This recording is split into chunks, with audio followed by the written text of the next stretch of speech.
The ancient-looking dragon looks down at the child, little more than a hatchling at this point. The elder dragon growls deeply. Its scales and horns catch the dim light flickering in the background, increasing its menace and ominence. Frosty air flows out from its deep-fanged mouth as it breathes slowly. Go to the Empire. Request they fulfill their oath. If the Emperor refuses, encourage him to reconsider. The young dragon bows her head. Yes, Father. When you guys last left off last week, you had traveled with Barney the Cartman and an unknown passenger down the road of the Empire. You were attacked along the way, which seemed to catch Barney a bit off guard, although he turned out to be very capable with his bow and missile weaponry. You fought off... Do we even want to say you fought off or you mayhemed off? There was a lot of mayhem going on. Yeah. We barded it off. Yeah, you barded... Yep. We'll blame it on a bard. I heard that we traveled with Cartman, and I just thought that was the funniest thing ever. Eric the Cartman. Yep. Oddly enough, you still dispatched all of the attackers that happened to be fiends by convincing a couple of them that they were on the wrong side. And, well, when fiends die here, they all go back to where they came from. So imagine that guy's surprise when he gets home and finds out all the dumb things he did. Anyway.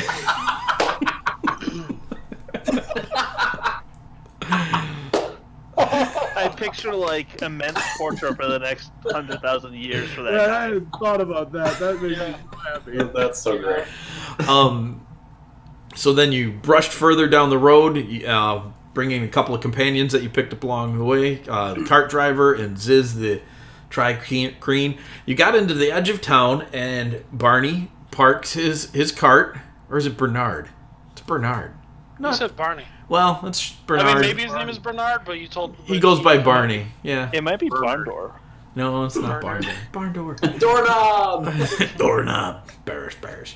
And so anyways, you get just to the edge of town, and Barney disembarks, lets the passenger out, who's heavily cloaked and completely covered head to toe with thick, very heavy-looking leathers and a big mask and the whole ordeal. You can't see anything of who this individual is.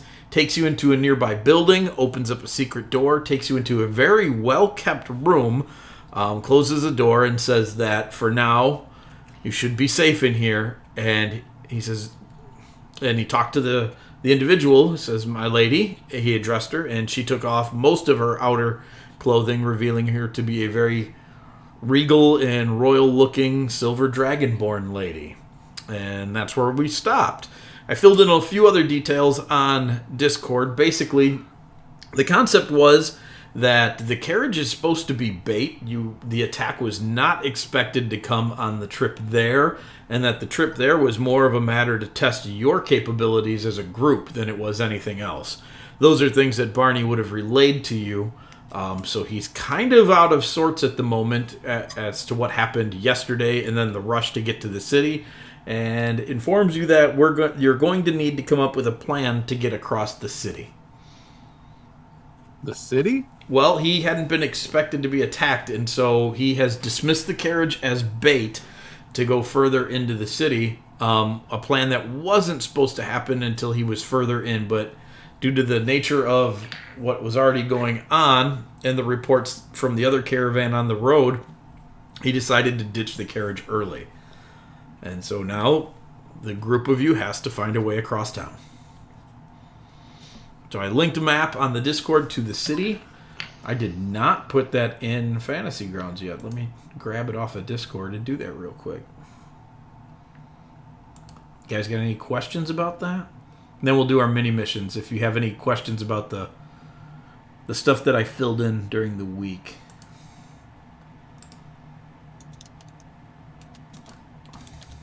I don't think I have any questions. I don't think. I haven't had a whole lot of time to read any. Good. It wasn't a lot, but it was enough.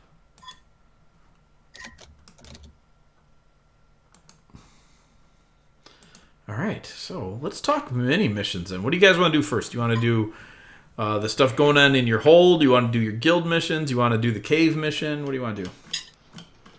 Let's do the cave mission. cave mission. I like the cave missions. Yeah, me too. They're good times. So, that's another map that I haven't downloaded yet. So, if you want to pop over in Discord over to the cave area, you can take a look at what's going on there. Yeah, didn't we already do the northeast and the southeast? We started going southeast. You're in the lake. So, you went the one that went straight south out of the room. We went south and then to the east after. Yes, because there was a fork. You are correct.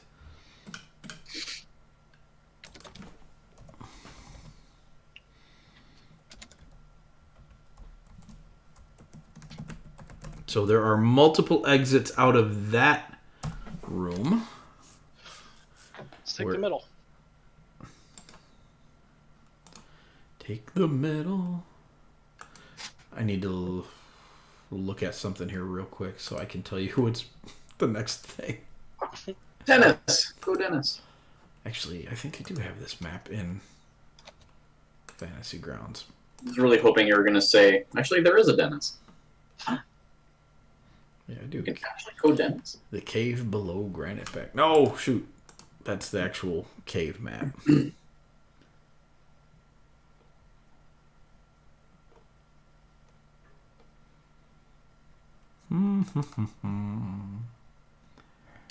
Where are you at? What map are you? I have it listed as an area.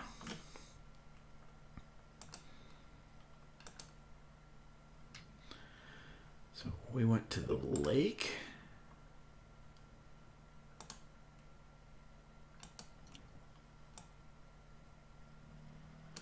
And then you said you wanted to go south again? The middle south, yeah. The middle south. Cool. All right. So, again, the tunnel takes your group a decent ways south. And you end up... I mean, unless somebody said, no, let's not go that way. No.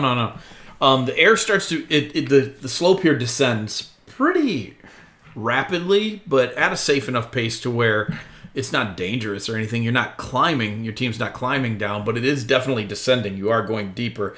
And then it does start to get slippery as the air becomes very humid.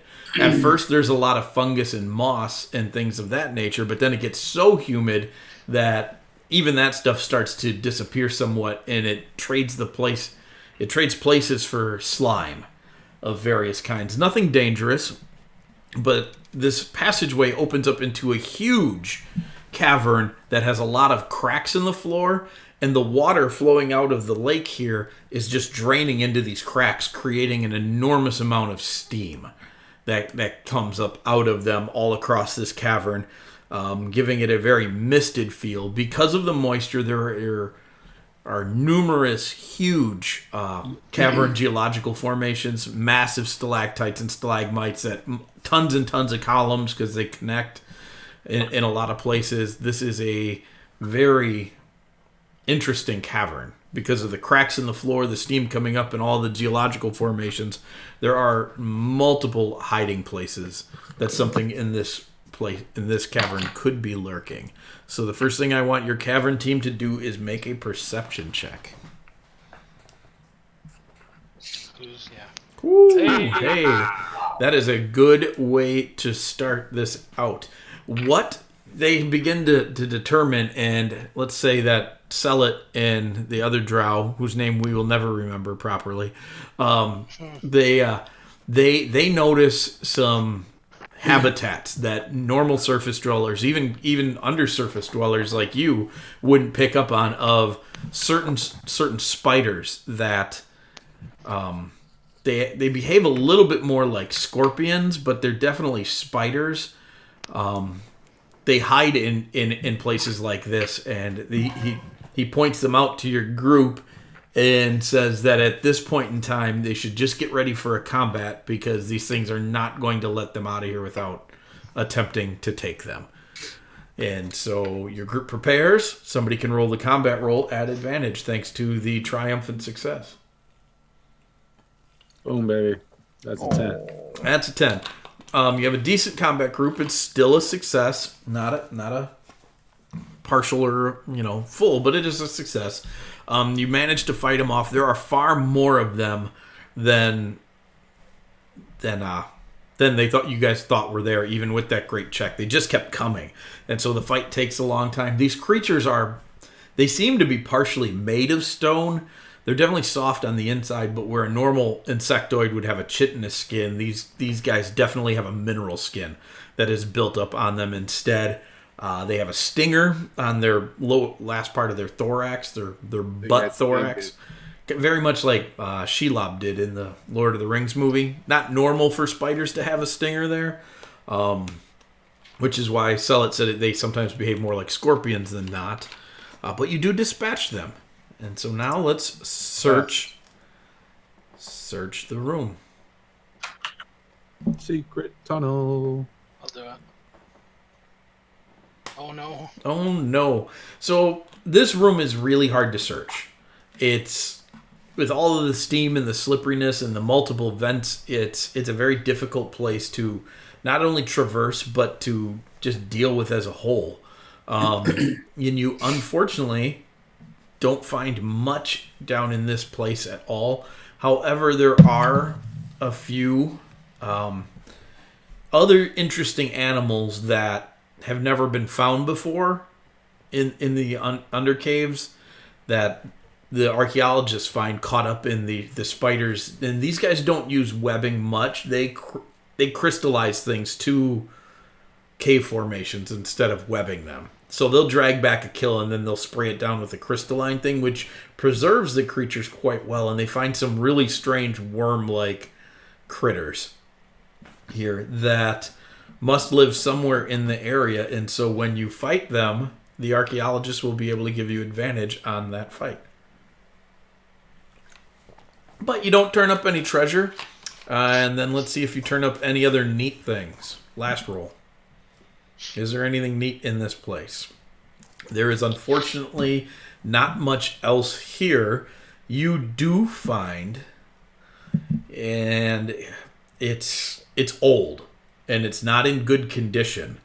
But between your blacksmith and your tinkerer at the moment, you might be able to recreate something like this. It is a telescoping whip, basically. Imagine a cable whip that you could whip out and then it would automatically retract, much like the Axe Buster does. It kind of reminds you of that.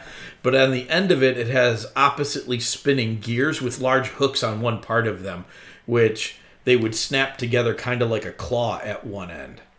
And so this is a very interesting item. It could have a lot of uses. You could recreate the weapon and have a really cool whip, or you could maybe engineer the concept into other things. It's kind of like a retractable grappling hook, gear-headed whip thing. Okay. You can name it whatever that is, but it's really peculiar. You've never seen anything like it before.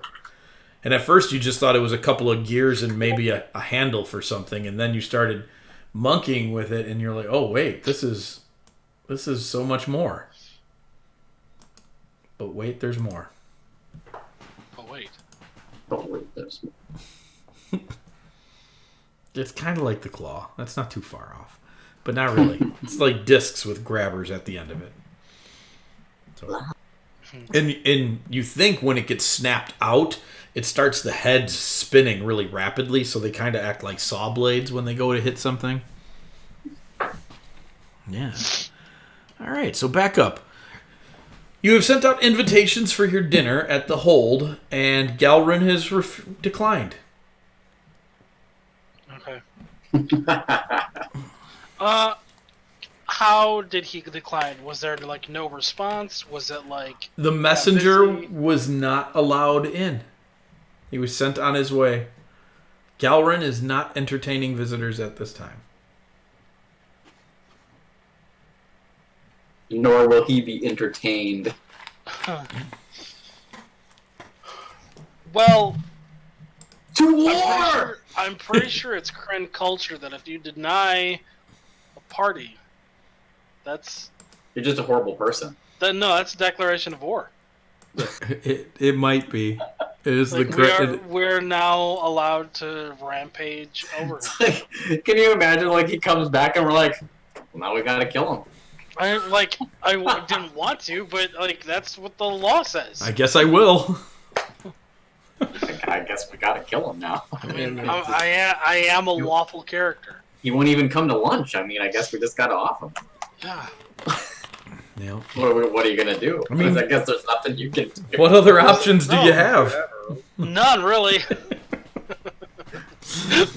I guess there's nothing you can do. They're just going out like that. Yep. So, but that's where it's at. Do you want to instruct your surface, your keep members to do anything else in the meantime?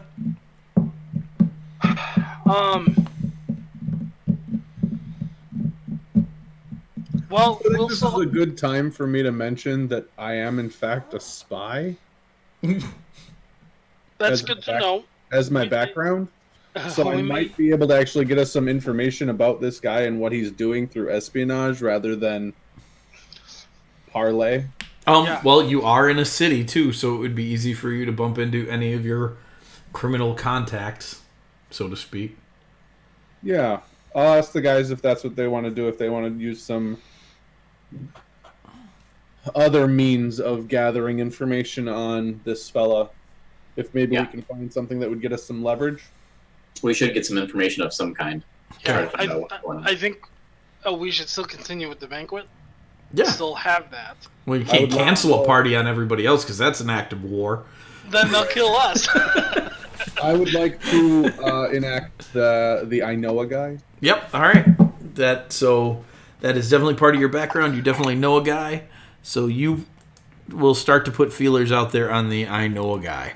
Could we, with the banquet, before we finish that part off, could we also have it be where once the banquet is quote unquote over or whatever, we meet with the leaders in secret to discuss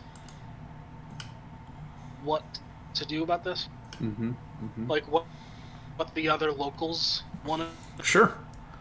That is something that can be done. If that's something that they would want to lend a hand on, is that something that they think would be a bad idea? Just basically have a, for lack of a better term, a council meeting on whether or not we should, how we should handle this. Right. Yeah. As another point, Master Thanok, with your understanding of the weave and your connections with those that have the ability to manipulate it, there are magical means to correct this issue. There are abilities to open portals that go to planes that have limitless water that we could just open up just upstream of us as well. My issue with that is the chaos of it. Not necessarily the chaos of it. That's the part that worries me. Well, it's the unnaturalness of it. That's not. Oh, it's perfectly natural. It's just water. I knew you were going to say the thing that bothers me about that is Gelrin gets away with it. Yeah. I mean... That's like, we could do that and the problem's solved and everybody's happy, but why would we do that? Yeah. Andy, we can't hear you unless... Nope. Nope. Nope. Did it again. Nope. Nope. So this is what happens. He just keeps saying nope even though he's not saying anything. I know. Nope. Nope. Even if he starts talking, just say nope. No, I don't like the long-term ramifications of that. Yeah. There are none. Yeah, right. No one knows that. There's no problem with leaching water off of the plane of water. That's never gone poorly for anyone. It's got to go somewhere eventually, right? And then we just have rising waters, and no one in any empire in any world thinks that rising water levels are a bad thing. Why would anybody think that? We'll all just learn to breathe water. Right. Yeah. I mean, we have a ship that loves the water. The more water, the better. We can breathe them. We'll just open up a shrine to build a blah blah blah blah blah blah blah. That might actually garner us a whole crap load of favor. We don't want that favor. There he is. There's Andy. So that's what's going on there. Nope. Nope. People are definitely So funny. Just realized what you were doing. Awesome. Lost my earbud here. People are definitely now starting to notice the drop in water. It's becoming an issue. Not everywhere, but in multiple places it's becoming an issue. And so that's something that's going to need to get addressed soon.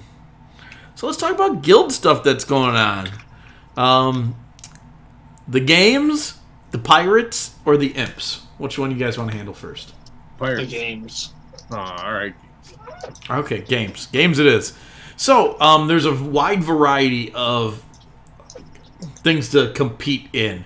And your group gets to handle one or two of these things depending on their makeup as they get to be in it. And then they culminate with a large arena combat type thing. But before the combat, it's really just games. And so the first one to come up is the hammer toss. An old Skoog and his barbarian nature wants to get in on this one. And it is very akin to what we call the hammer toss now. It's really a giant ball and chain that he's got to spin around and just launch. And so they set up a field for him. And who wants to roll for Skoogie? Please. I'll do it. All right.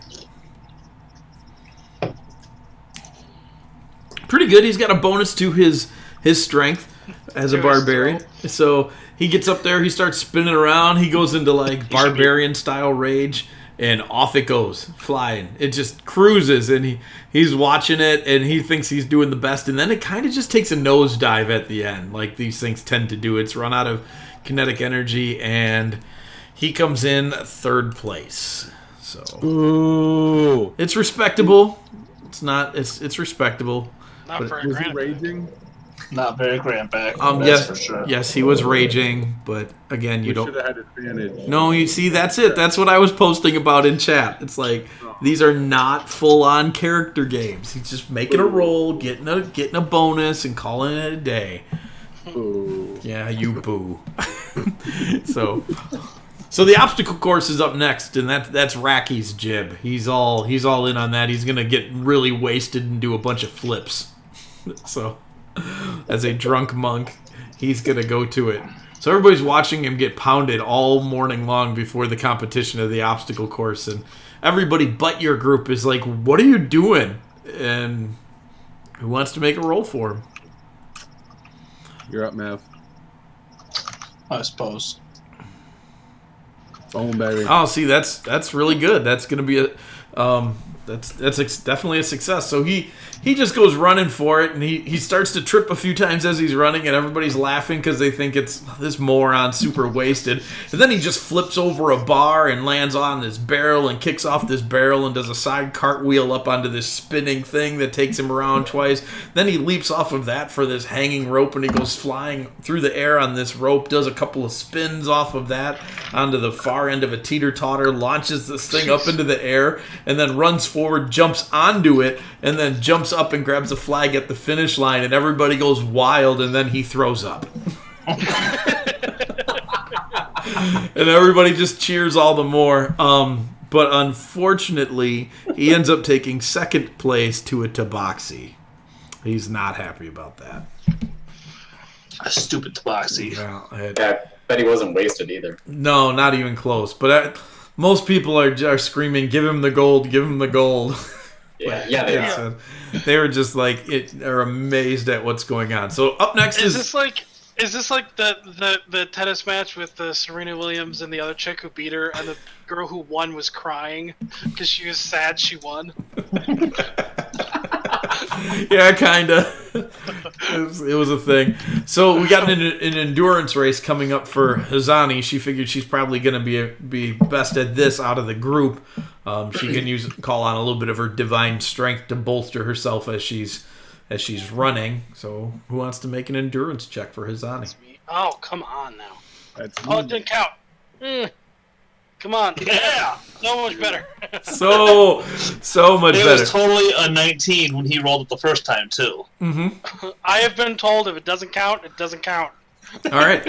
So Hazani I've been told. gets into this foot race, and there's like all these like humans and elves and longer legged like lithe type races and a couple others.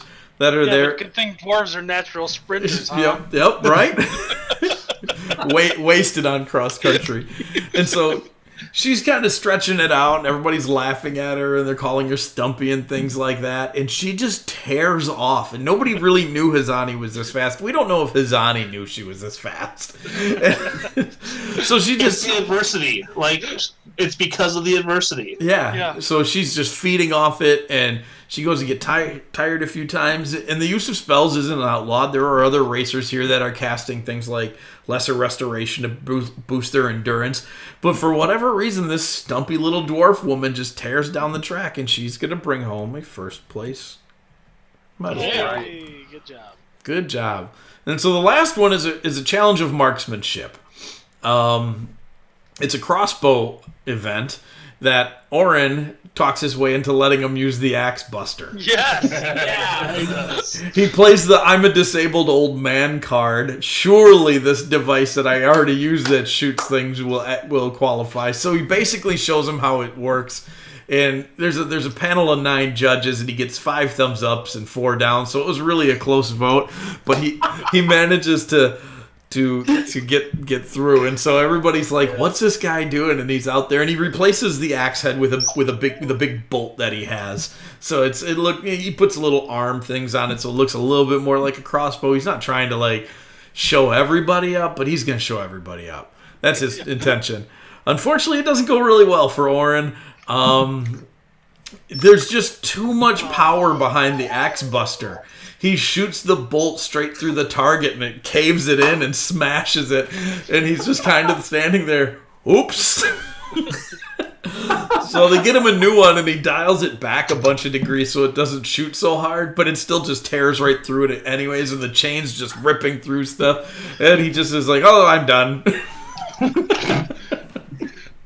And he leaves. Unfortunately, Oren fails to place in the marksman competition. Is it like in Gladiator where that dude gets hit in the chest with a ballista? It's similar to that, yeah. Yeah. Andy, can you hear Thor?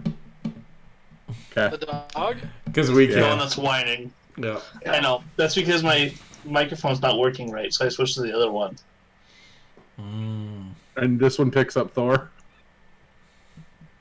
That's funny. So there's that. After the games, they're brought in for an audience with the Senate, and they thank them for competing, for showing up. They're honestly a little surprised at how well they did. They even tell Oren, it's like, we think you might have won, but there wasn't enough target left to really determine it. And he's like, oh, of course I won. You can't walk away with all your medals. He gives some like pompous excuse and reason, and they all laugh about it. And they want to know. Oh, bye, Andy. They want to know if you guys would be interested in handling a challenge in an area considered sacred to the Ithacans that they do not normally go. Yeah. Okay. Sure. So next week they're Be an going. honor. They're glad you see it that way, and so they will. Yes, Yeah. Can Oren bumble his way through a contract? pretty much. Oren bumbles his way into handling something for him that the Ithacans they're uncomfortable doing for themselves because the area that they're going to they consider it's too sacred for them to normally tread there, but you've won games, and so they don't necessarily consider it wrong for you to go there. But you're definitely worthy, so one more Ithacan trip for this crew, and next week you'll find out what that challenge is. So pirates, who do you want to send after pirates? Can you? I don't remember anything about pirates. There are a group of pirates has been raiding ships off the coast of the Free States, which is north, the old Northern Empire. However, a few of them have dared raid Empire trading vessels. So they What body of water is this? the Sea of Unity. It's the central one that the island is in. That's not where the Kraken is. No, it's not where. Okay. It's actually it's not far from Tursin's territory, but it is. Tursin is on the far north side of that. It is in his mother's territory, however, though, or her mother's. Her mother's, yeah. Are they on friendly terms? I don't know how Krakens work. They're They're on friendly terms as long as they don't cross into each other's territories. Do they have any way of communicating with each other? Mm-hmm. Telepathy.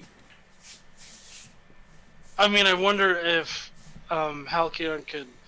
Here's what I would like.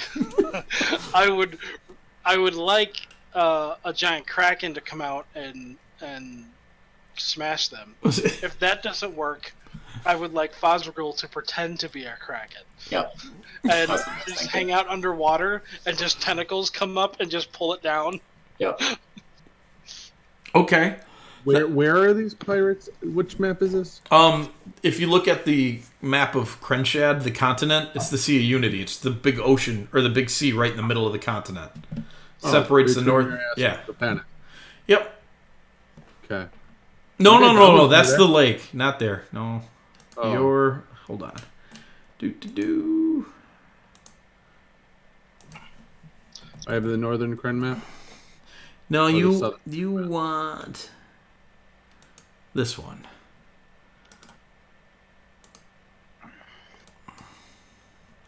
Well, I didn't have that one. This one's still got a lot of business going on from the Nightmare Plague. So Oh yeah. Oh, I can't do that on that screen. There we go. Okay. So the vessels in question are raiding ships that are traveling mostly in this area. Oh, it's moving all slow. Oh, okay. Dramatic, for a fact. Yep. Like that the vortex And is the mark. yeah. Well, it was on the board, so it made sense. Yeah, no, I totally get it. Down in that area where the thing's headed. So they're mostly raiding up along the Free State's coast there, but the few ships of the empires that they've messed with are going through there because the cities on that side of the continent are still friendly with Zilithan and the Southern Empire.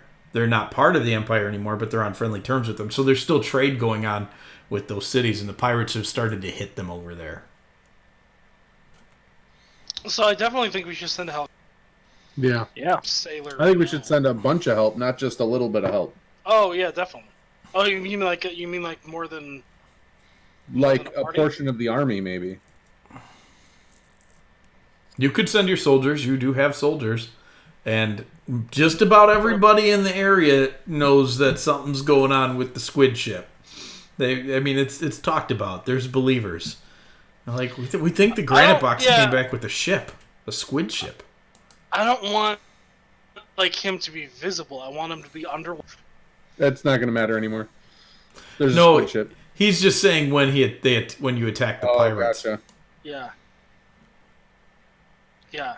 So that it's just a bunch of tentacles come up and pull him down. Okay, so are we sending the army? I think we might need them with our upcoming attraction of dam building and destruction. So you're not sending the army then? Well, actually, it's not a bad idea. We might want to send the army just to get them some action. Yeah, The only thing I'm concerned about though is they die. a ship. We can Like, get a how ship. Ships are many- cheap. Are they? I mean, relatively speaking. Ships are expensive. I said relatively speaking. Like in the grand scheme of things, what's a ship? Right. Not like a country. However, if you're going to go chase down pirates, the Empire will loan you one. Mm, Okay. So would it be? What I'm hearing is we need whale riders. We got bear riders, dolphin riders. dolphin riders. Um, We're Kren. I feel like. Shark riders. Kraken. Anyways, so. Is it going to be crewed by them or us? But it's crewed by you guys. You'll have to hire your own crew. Okay. Bring your own army if you want. Hire your own crew. That will be a role if that's what you want to do. Let's do that. Yeah, let's do that, and let's bring. I still think Halcyon should be a part of this. Yeah, sure. I mean, you can send a regular squad of guild members with, so you send Halcyon because he's He's probably the best one to do this. He's a sailor and his patron's a kraken. So yeah, he he'd be pretty honked off if you did not send him on this mission. Anybody else that you want to send in particular? Do we have anybody else who is nautical themed? Nope. Not really. Send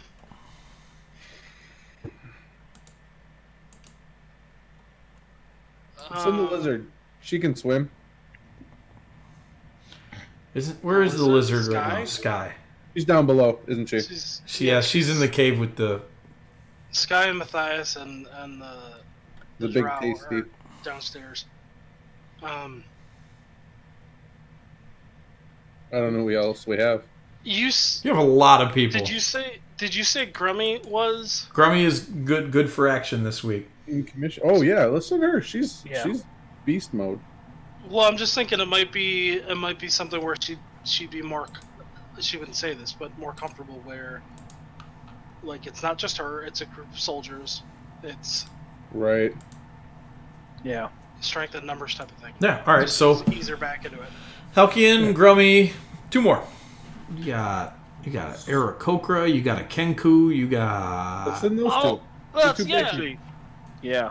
We have a Kenku. Yeah, you Yeah, we pick do. Oh yeah, we do. That's it. Jabber. We do. I You have totally forgot. Yeah. Jabber the Kenku. Let's send them just to help scout. Okay. Kenku can't scout much, but whatever. That's right. That's He just true. That's just true. runs around and imitates everybody and gets into trouble, but that's fine. You need something like that on a ship. It's always good to have somebody screwing with stuff when you're on a ship mission. So, But the Aarakocra can. the Aarakocra can definitely do some scouting for sure. So, roll for hiring a crew. Was that me? That's somebody. I'll roll it. So Does that mean we don't find one, No. or we find one and we think it's good? you find a crew. You think it's great. You Your get ship is lost in the ocean. Again. against Halkian's better judgment. Grummy has hired a crew. Oh, Oh. They're pirates. That is definitely a fail. No, it's a crew. They'll be adequate, but the failure of hiring a crew, the negotiations just went bad.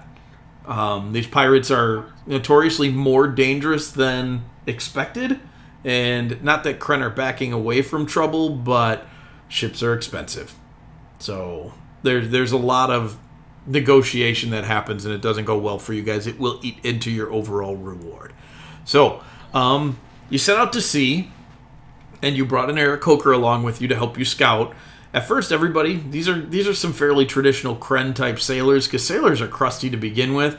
They don't like having birds on their ship. But after a little bit of talking with the Aarakocra and him launching one of the crew members off into the water and then swooping down and picking him up and dragging him back onto the ship before he drowned, they lighten up a little bit. But he doesn't... What? Go ahead, T. It's a diplomacy at its finest. Yep. right. I was like, is this helping or hurting our?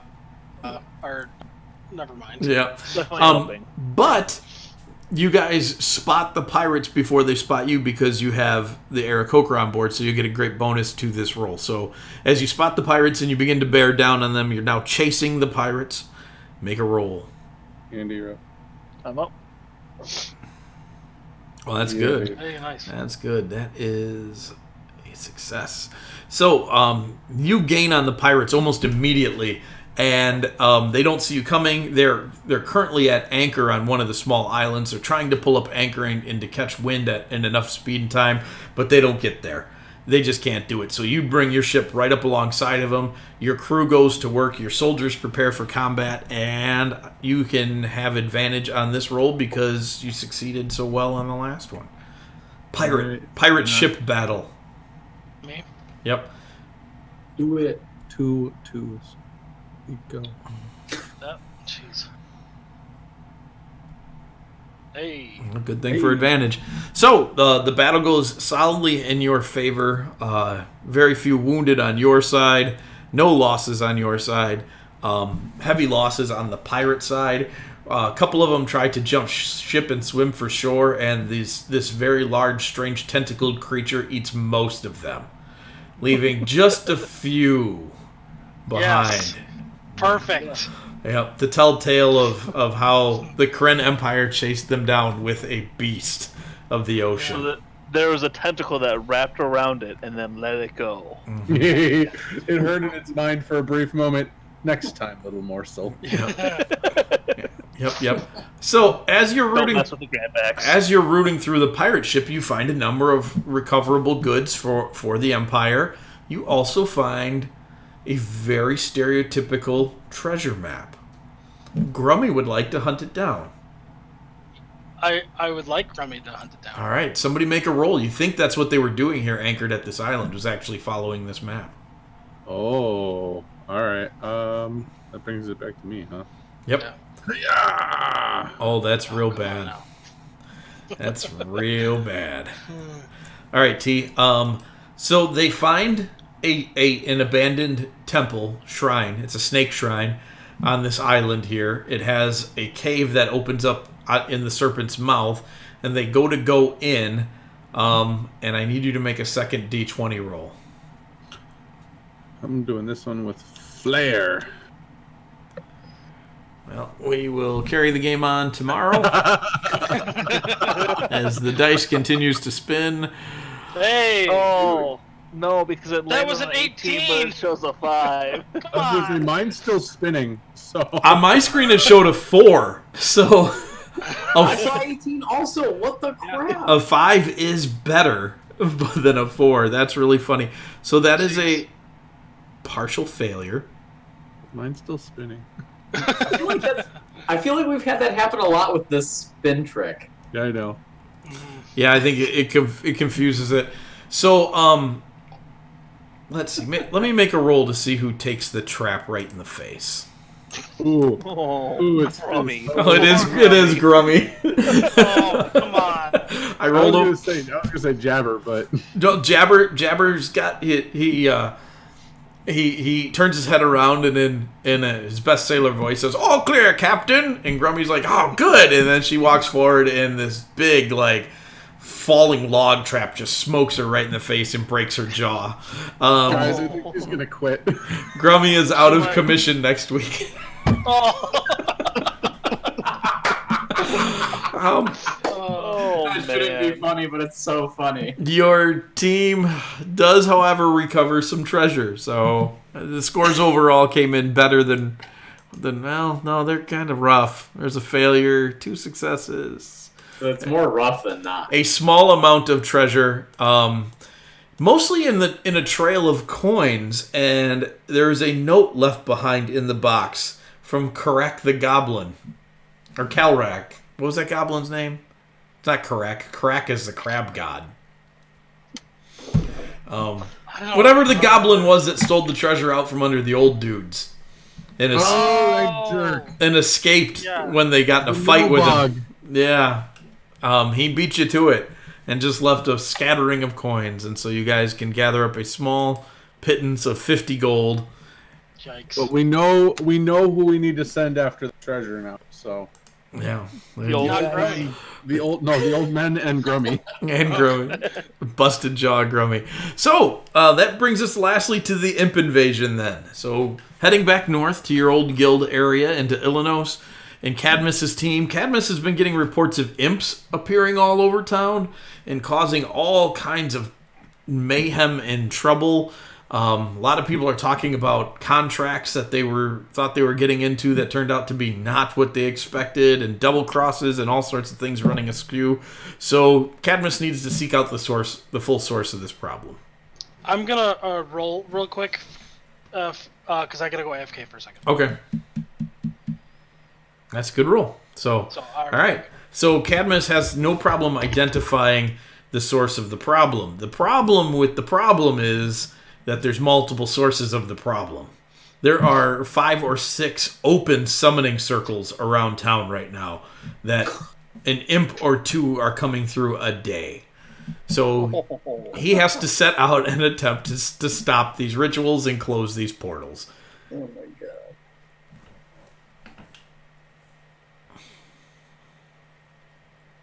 Anybody. Doesn't Let's matter. roll. I'll Somebody's got to roll. Yep. roll. Oh, there's 2 rolls. Who's first? Othin came in first. Mine was first. So. Oh, that's too bad. Yep. That is too bad. So Whatever's next.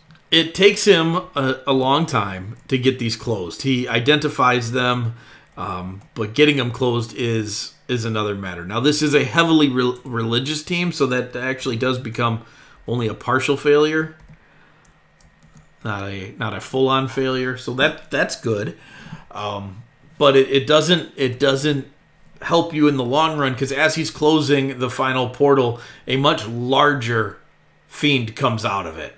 And now he has to tussle with this. This one is covered in chains, and it's whipping chains around. It has scythes on the end of the chains. It's a very scary fiend. So That's Mavamine's roll. and we will take Mavamine's roll, which is a success. So the fight goes pretty well for Cadmus and crew, being mostly paladins and a few warriors and one cleric. This is the type of engagement that these guys live for, is fiend smashing. There's smites going off, and everybody's like having a good time, so to speak, doing this. Enjoying themselves. And as they're enjoying themselves, something much larger crawls out of Oh my this. God. And this is a big minotaur-like creature that just as it rears up out of this last portal, actually smashes the building that they're in. So now I need Tony. Jeff needs to make a roll. No. Bop. Did that land in? It landed in. Yeah. Because my D20 went missing. What is wrong with my program? I don't know, but it registered a number. Can you see the number it registered? Nope. Really? That's odd. It's a 3. I'm going to restart my thing. Okay. You go ahead and do that. So Cadmus's team does not do well fighting this thing, and honestly, it gets away. It rampages out of the city, smashes a bunch of stuff, it runs away, and he loses one of his team members as well in the event. So it's a rough day for how that ended, but that is a full failure there.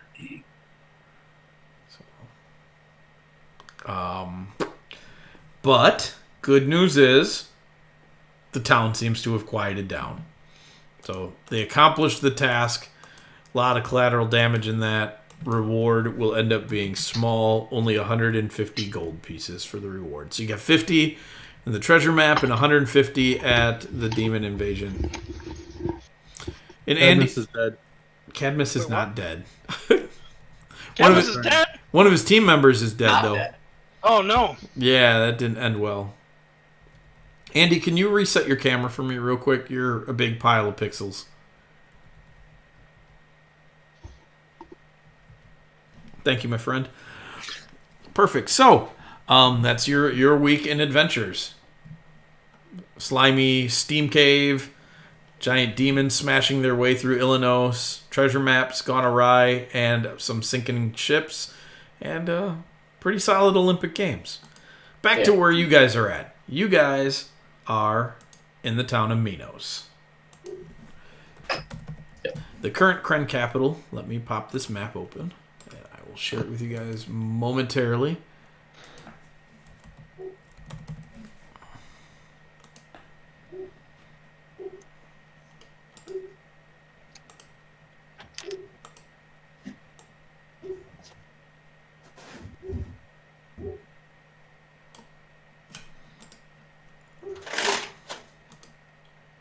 Enough. Sorry. Oh, my dogs are barking at nothing. Isn't that what dogs do? Well, yeah, and we tell them to stop by yelling back. They don't think it's nothing. No. That's really funny. I never thought about that like that before. I thought about it a lot. I find that really Hey, humorous. quit barking. Hey, you're barking too. Oh, so you get to bark, but I don't. Hey, hey, hey, hey, hey, hey, hey, hey, hey, hey. All right. So you guys are right over in this patch of buildings right here. That's a good spot. The carriage has gone further on into town. And you're standing there with Barney, Lady Vastia, who is currently out of her cloaking, and Ziz. Those are the three people you have in the room with you. And we're not. And where's our goal to get? You need to get her to the palace. In the royal district. Yep, the big building in the royal district. Okay. Hey, Mike. Yeah. So I am currently at least planning, whatever the that beacon in the keep, Yeah.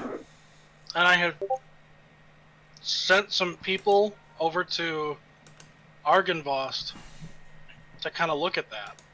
Yep. Would I make that connection between her name being Argyn and? Make a history check. Would You you have like to guidance get on drunk that? first? You can have guidance on that roll. Can I? Yeah. I mean, And you'd have advantage because, well, Filbert. Yep. Filbert's dead. Oh, got one. still happens. It's been a few days. It's just fun to do it. Hurts my heart. I like to think that we're calling Jeffrey Filbert to his base. Oh, yeah, exactly. That's so terrible. He's not hurt by it. He's honest. I believe you can throw a guidance roll on there as well, I heard. D4. Yep. As you're trying to summon it up. Hey. All right, so that breaks the 25 limit.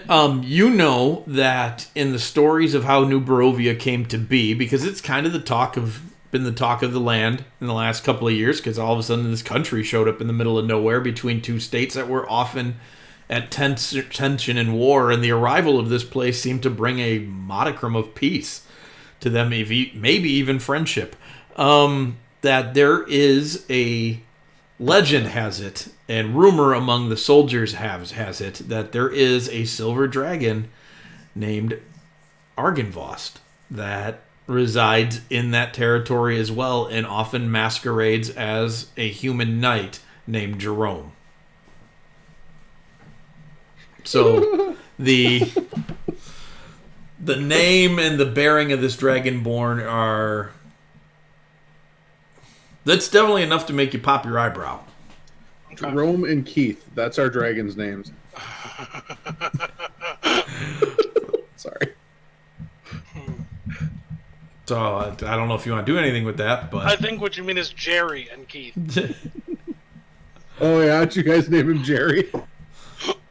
No. 'Cause It's Jerry's true. just short for Jerome. Could be. Jerry's also my lawyer's name. I won't say anything yet. Okay.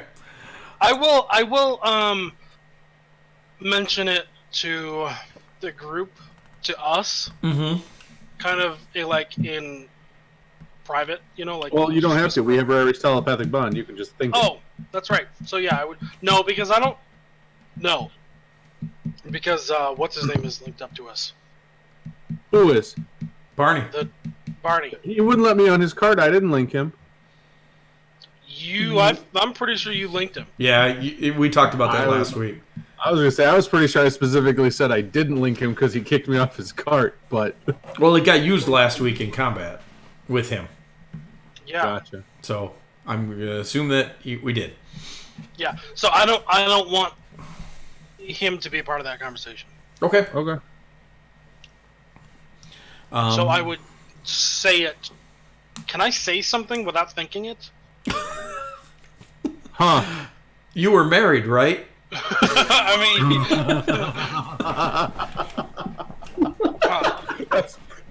Now he's not. No.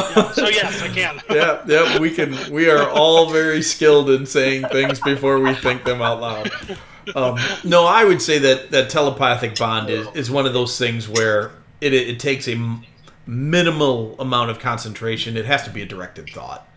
Okay. Otherwise, everybody would be hearing the background noise of everybody's brain all the time, and that's a not Okay. functional spell. So you can actively speak telepathically, or you can actively Yep. just. Okay, I get it. Yeah. So yeah, so I would tell the 4 of us. Okay. So you guys can do with that as you will, but you are. It's an odd connection for sure.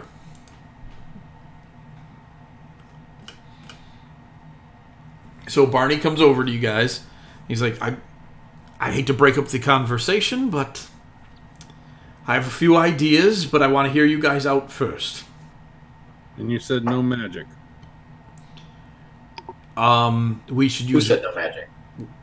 He said no. I went to cast a spell last week, Yep. and he got all twitchy with me. I think he didn't want you to cast it outside. I don't. he would say, well, inside of this room we are protected from prying eyes, both magical and normal.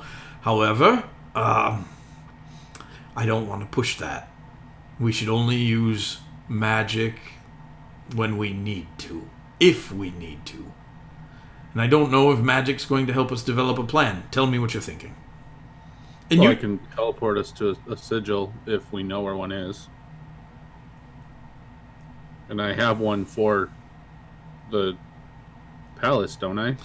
You do. At this point, Vastia would say, unfortunately, I can't use teleportation magic.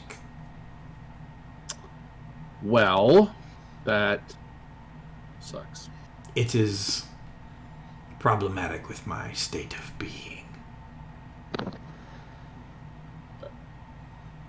Jeffrey's just gonna smile and nod like he knows what she's saying. Yep. And you make insight checks, too. Since nobody's brought it up, I'm going to make you make a check for it. The fact that she's a dragon. Ooh. Othig is focused in on this moment. And yet Mav still beat him. Roll your d10. I really want you to just get a 1 and tie. I do too. I really do too. Oh, dude, it almost hit 10. Almost hit 10. You notice that Barney is carrying himself and speaking in a completely different dialect than he was when he was on the cart. It's an illusion. Or his presence is different, his bearing is different, his dialect is different. Okay, then I'm going to take this opportunity to point out something that I wanted to say before, but I'll say it along with this since I'm making this awesome insight roll. He lied to us. Oh yeah. And I don't want to say it like that, but I want to imply like you knew who was in the cart the whole time, and see what he says about that. Absolutely, I feel like Othik would definitely not sugar. No, he would blatantly admit, yes, of course I knew who was in the cot this entire time. Why did he feel like he couldn't tell us? Because you hadn't been tested yet. They were tested by the Emperor for months. You've been good with weapons. Right now, you're a blunt object that we've used to hit things with. We are very blunt. That is a thing. We needed to know if you were more. We are considered honorable by the Emperor. Who's we? Yeah, I was just about to say, who's we and what's his state of being that he's talking about? Because now I'll ask those two things. You're asking... I thought you were asking Jeff. Because No. Jeff was like, we are considered honorable, and you guys were like, who's we? And then I realized... You guys aren't honorable. His we. Like, I thought all of a sudden you guys had decided to make sure Jeff was reminded that he wasn't family. And Oh, come Yes. and I was like, dang, that got harsh. And then I realized you were questioning Barney. Barney just looks at you and says, there's groups of powerful people in the world. You're just entering into that playground. We want to know if you can keep up with the big kids. Big kids. Okay. Oh, What, okay. what state Who's of being we? are you talking? People far above your pay grade, rulers above your station, your emperor, my emperor, the rulers of the neighboring countries. We. Who's your emperor? Zilithan. That's my emperor. Wait, so this guy's a Kren? Yeah, but he doesn't sound very Krenish. Does But- he sound like one of those northern Kren? No. See a northern friend. Okay. So I get what's going on here. We are crossing a threshold and the expectation of new money. To some degree, that's the impression that you're getting. You guys have proven yourself very useful in a fight, but there sometimes matters require things with a bit more delicate touch than a bat. Yeah, than a backhand or a clubbing with a pole arm. Okay. Well, I am decent at disguising, and our package here could easily be disguised. You say package, and she just looks at you, and there's a hiss of cold air that comes out of her mouth. She did not appreciate that. It's all code words, ma'am. I'm sorry. If we're not allowed to talk, I assume we can't address you by name when we're outside of this room. Correct. Would you prefer a different code word rather than package? Yeah, anything. Because, I mean, up until this point, we didn't know what was in the cart. To us, it was simply a package to be delivered. She needs a code name. We need a code name. We're able to talk to the keep and our other guild hall at any time, right? Yes, you are. Okay. So, What the heck is a rainbow trout called when it gets in a river? Matt trout. throws out the idea of flamingo for her code name. Why flamingo? West Wing. Oh, gosh. That's funny. Othig's gonna mention the plan that I posted, which was... Or there's Big Bird. I like Big Bird. Yeah, so you get your guild in town to do something? Yeah, the idea was so it's two parts. It's create a detachment that looks like they're escorting the carriage. If we can tell them where he's sent the carriage up. So use that as the feign, and then have them secure us a boat where we're at. Take that boat up along the east coast to the north to Seaside, and then walk from Seaside to the Royal District. Okay. Creating so that way it would create a diversion, because that seems like a path that is probably thought of, but probably one of the less obvious paths. And then alongside with our diversion, seems like it would give us the best way to get her safely across the town. Can we dress as fishermen? Absolutely. Absolutely, you can. You have a spell in your group that will make you look like the fishiest of men. Maybe pirate fishermen? On that, I also don't have steaming anymore. Oh, that's Okay. Oh, never mind. Yeah. A great stat. What does she want? That's great. What does she want? What are we even trying to accomplish with this? You're trying to get me to the Emperor. There are matters I need to discuss with him. She just needs to get to the Royal District. Yeah, so what's the issue with... Are people targeting you? Yeah, what's the concern? What's the opposition? Like, why can't we just walk right over there? Because there is opposition. Obviously, we were attacked on the road. Yeah, that was her being attacked on the road. They were... No, that was us being attacked. No, they were purposely after my carriage. They knew what was in there. There are more things I'm concerned about ahead. That is not the group we expected. Okay. And magic is something I assume they can see through if we were to try to use some sort of illusion. Perhaps. Very likely.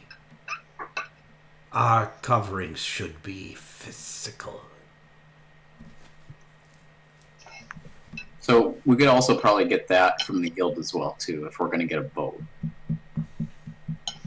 Yep. Or Now, if they can help secure us a boat. in your Minos Guild Hall, you have let's see. Halcoin, Jabber, and Rides the Thunder had been hanging out there. They're all gone. They're off killing pirates.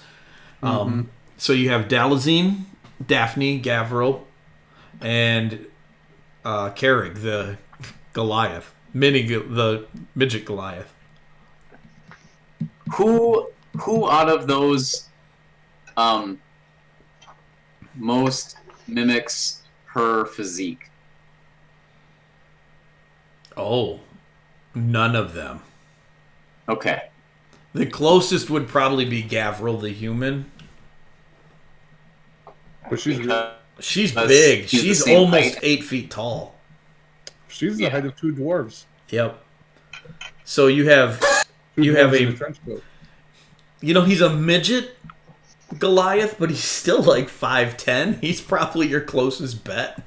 Okay, that's what I thought, and then you said the human, and I was like, "Dang, really?" And I had to think it through, but yeah.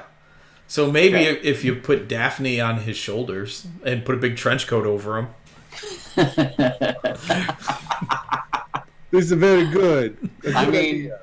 if we're gonna feign the yes, exactly, that's so good. If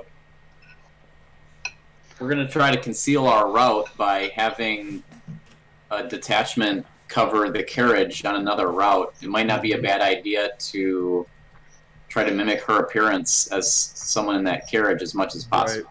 Maybe, if she's but in the carriage, height doesn't really matter. that's true. You could have somebody Yep. standing on the seat, making it look like she was sitting. Yeah. So teleportation magic can't be used on you. Can any magic be used on you? Yes. Well, not when I wear the cloaks. Not when you And wear she the cloak. she motions to her thing, and Bernard would tell you that they're lead lined to prevent scrying. So Okay, so here's what I'm thinking. So here's kind of like the clinch-pin to all this. So we try to get in contact with the guild to get us a few things, being some outfits that fishermen would have. We need them to secure us a boat, and maybe, depending on what's his name, Bernard. Barney? Barney. Depending on what Barney thinks, if we either leave from here or if she's seen walking to a different location where the carriage is, and then we make the switch happen there and somehow sneak out of there back to the boats. That's what I'm thinking would be ideal. So if we know of a location that is still semi-safe close to the docks, that we can get the carriage, get her, pull the switch, and then go separate routes. Barney would just basically want to know why you need to pull a switch. Why don't let you guys just sneak to the docks from where you're at? Because there's docks not far from where you're at now. same question. I mean, that's fine. I'm just worried about, like, He wants if... to enhance the mislead. I'm just thinking, like, if she's being watched, did someone see her split from the carriage then? It's not cinematic if we don't do a switch. We need to have like 3 or 4 carriages They need to cross paths and all go in different directions. and go under a bridge so the helicopter can't. Yeah, I don't think you guys have enough money to recreate the Baron's carriage 3 or 4 times. okay. Yeah, All sorry. right. I would like to ask if I can polymorph her. Unfortunately, again, that magic will have no effect on me. What magics do affect you? If I'm bleeding, you could stop it. That would work. Only barely. I'll. We can heal you, and that's the only thing that we're capable of actually doing with you. Other things, but you may not move me or transform me. Okay. So let's put her in a box, and then Oh. get a cart full of boxes, and just take a cart full of boxes. I'll ask if she can move or transform herself. Oh, fair. Also that. Not currently. And I'll smile slyly as I. Is she? I'm gonna roll an insight check on you. Oh, I get what you're doing. She takes a very aggressive step forward and towers over you, looks down, and says, "Not currently." And I suggest you keep what you think you know to yourself. Are we able to join you to our telepathic bond? Is that also something we can or cannot do? You'd have to recast it, wouldn't you? Yeah, it's a ritual spell, so That is something you could do. sweet. So I'm going to add her to that so that we can at least communicate while this all goes terribly. And then we need to just get some disguise kit going on. Disguise ourselves, disguise her. Charter a fishing boat and head out to sea. Okay. So I think the combination of the plans there, so you can definitely contact your guild, and Dalazine, who is running the hall, he's the rogue of the two Iron Fist brothers, is all in on this. Him and Gavril have just been waiting in town to do something fun with their skill set. And they're like, we get to hijack a boat, give you disguises, cause distractions, and chase carts? Heck yeah, we're in on this. And, and the Are them urchins? Gavril was. Hey, does he know the best route to make it across town? No, because he's from Krenshad. Oh, dang it. I was like, that's the urchin background. Yep. How much does she weigh? A lot. Vastia? Yeah. She's made out of silver. A lot. She's not made out of Yeah, but- silver. Yeah, but I mean, he's a dragon. You know how heavy those things are? Yeah, they're made out of metal. I'm rubbing my eyes hard. my thought being, is she heavy? Is she too heavy for Othig and I to carry her? You should never ask a woman if she's heavy. Especially if you're asking her if she's too heavy to carry, you just try. Man, I'm not. I am not asking her.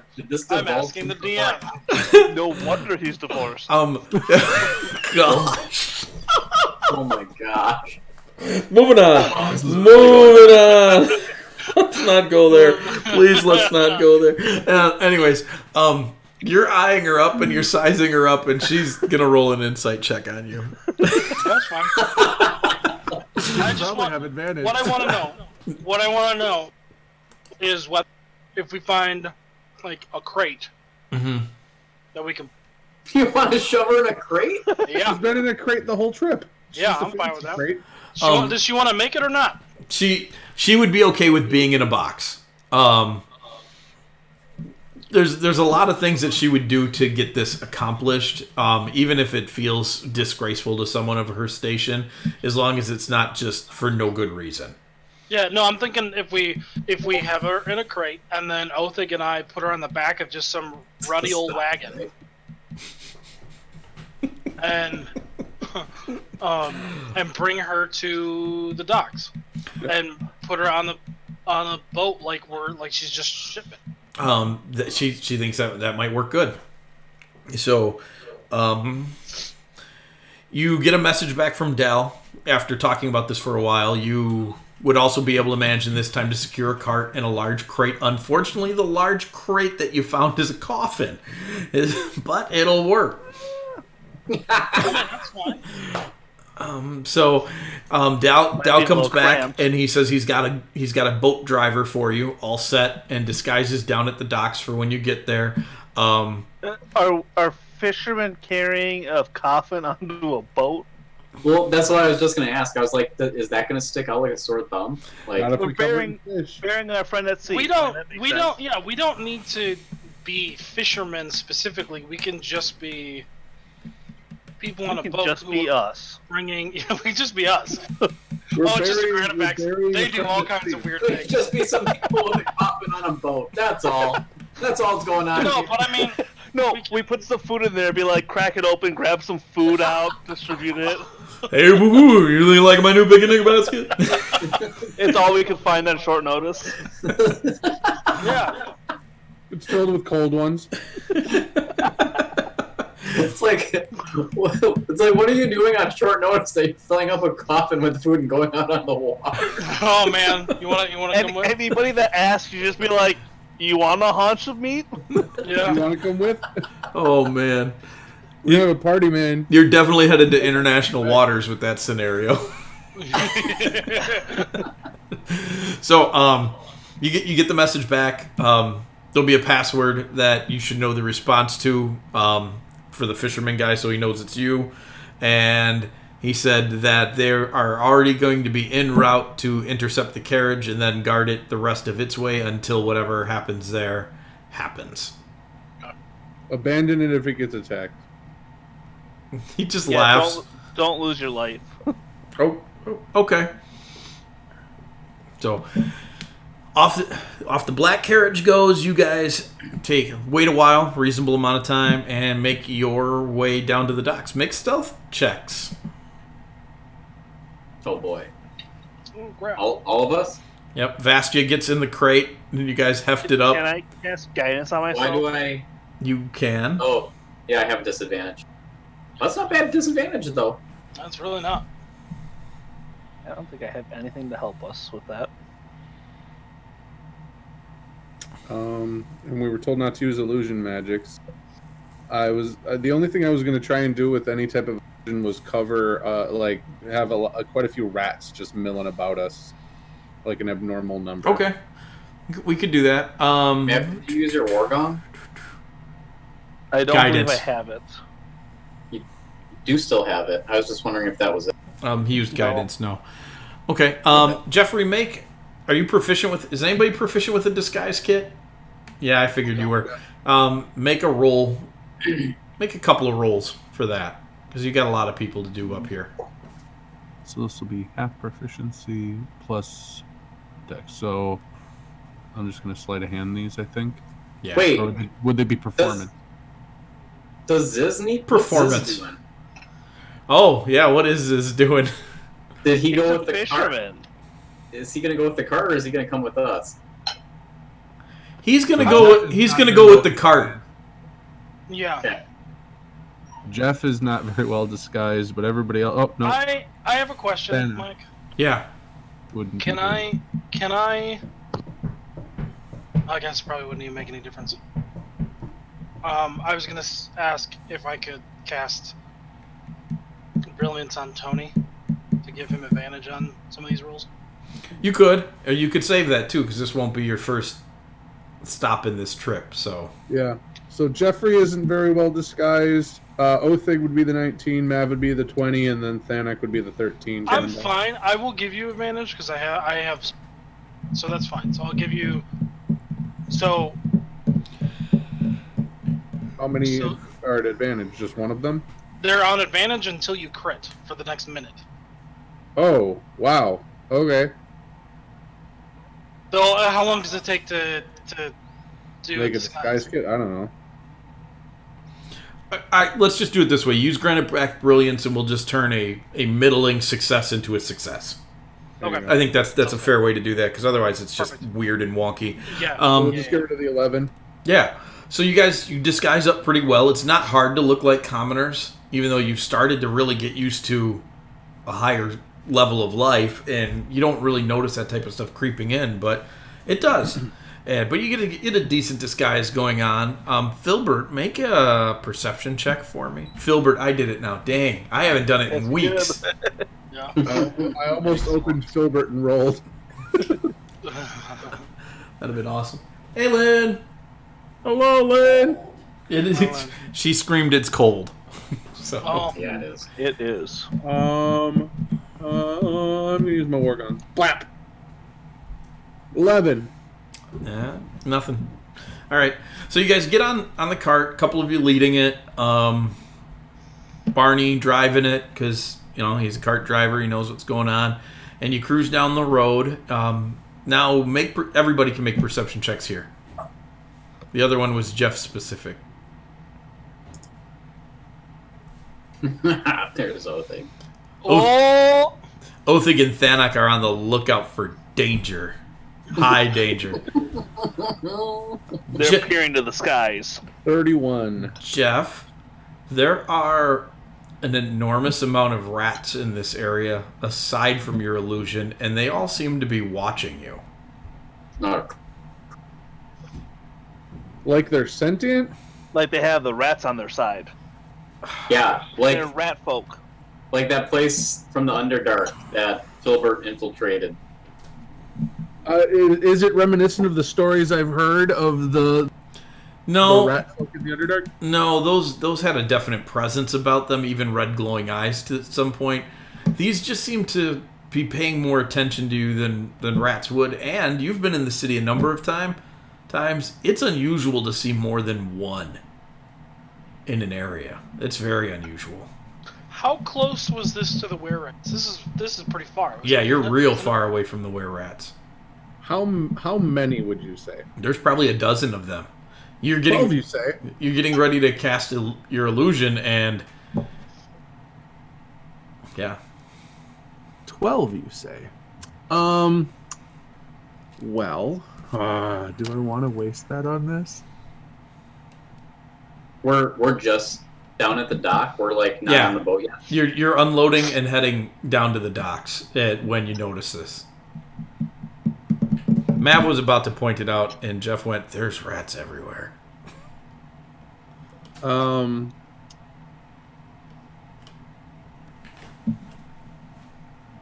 How close to the water are we?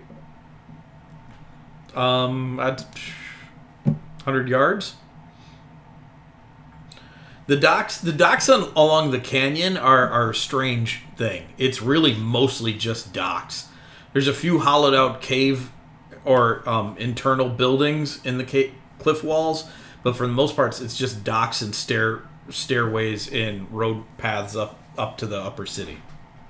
I'm going to take a moment and I'm going to use our telepathic bond to ask these guys if they want me to blow a high-level spell to manipulate all of these rats. Not yet. What's the plan? What are you thinking? I have mass suggestion, which manipulates up to 12 creatures to do my bidding for 24 hours.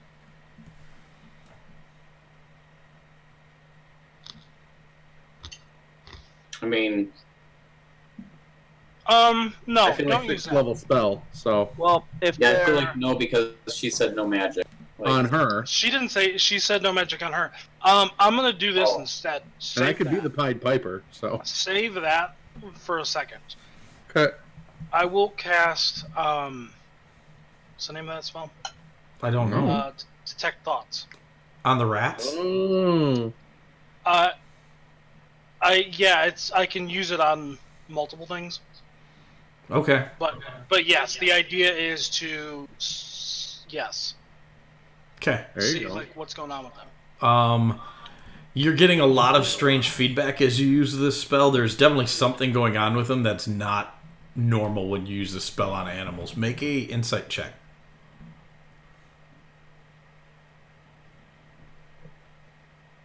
There you go. Okay. They are 100% watching you. But you feel like they are watching. You also pick up that they are watching other people that might look suspicious. You're not the only ones they've been watching. And they're reporting to somebody that you just keep getting the words, the sphere, the glowy sphere, the sphere, reporting to the sphere. see, they have a code name. you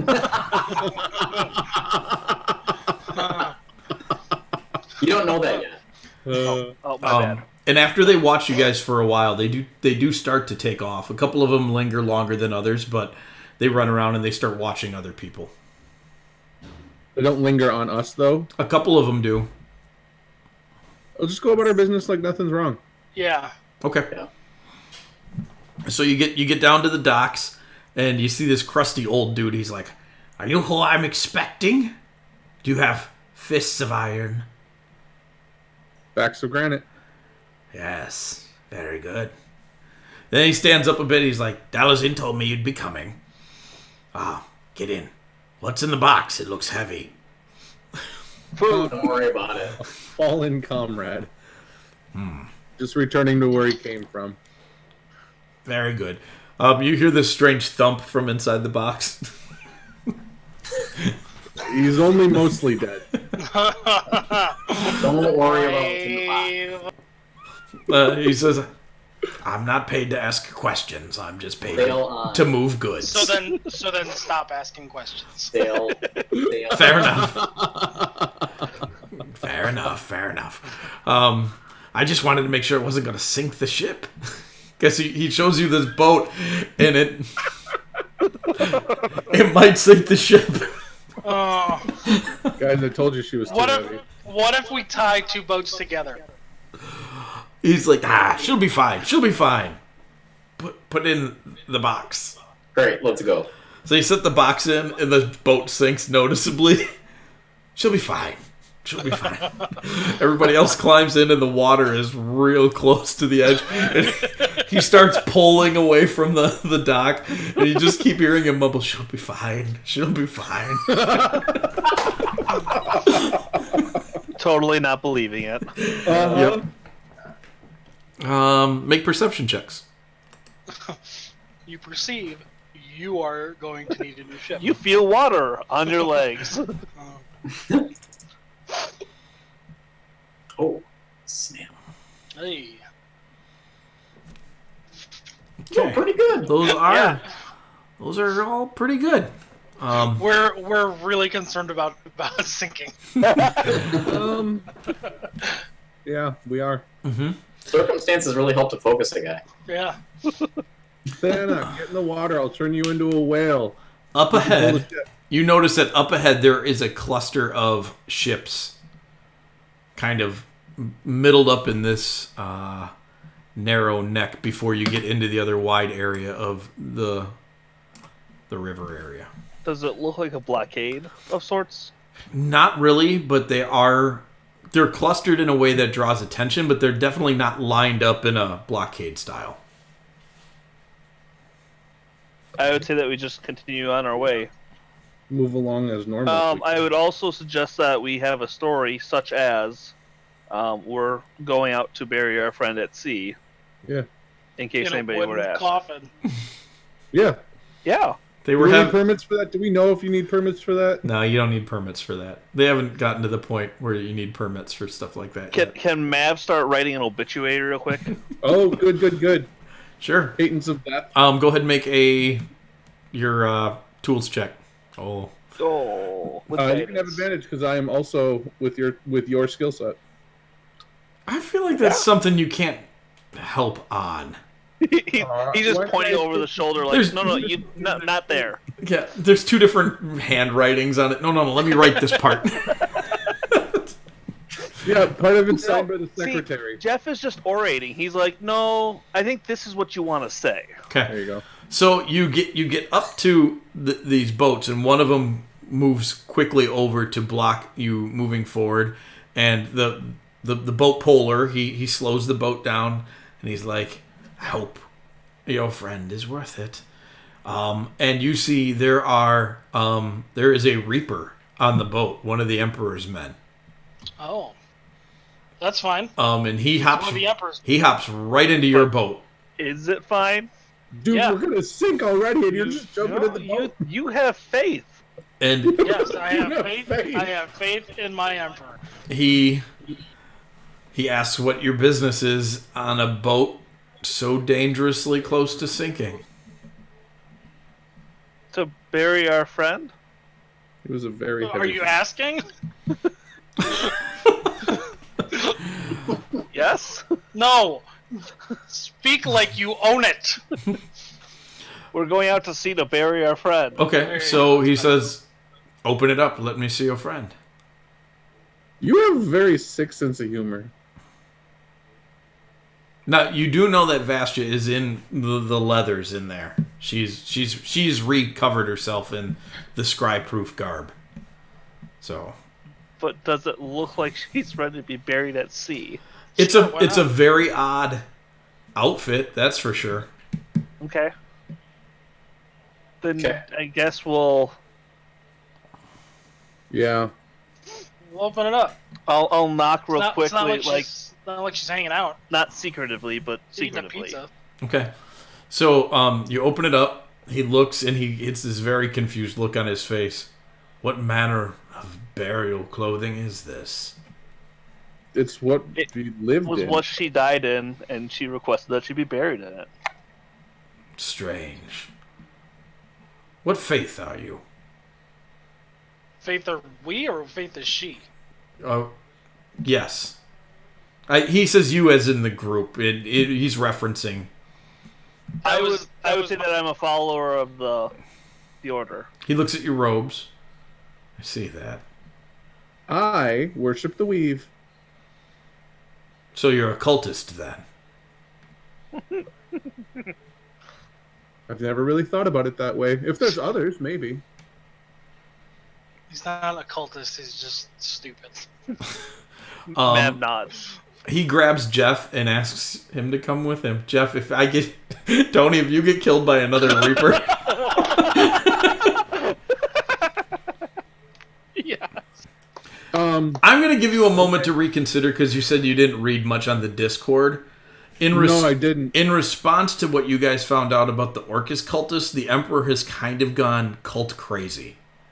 Oh. Like they are actively looking for cultists and they're being rounded up. And there goes my Discord.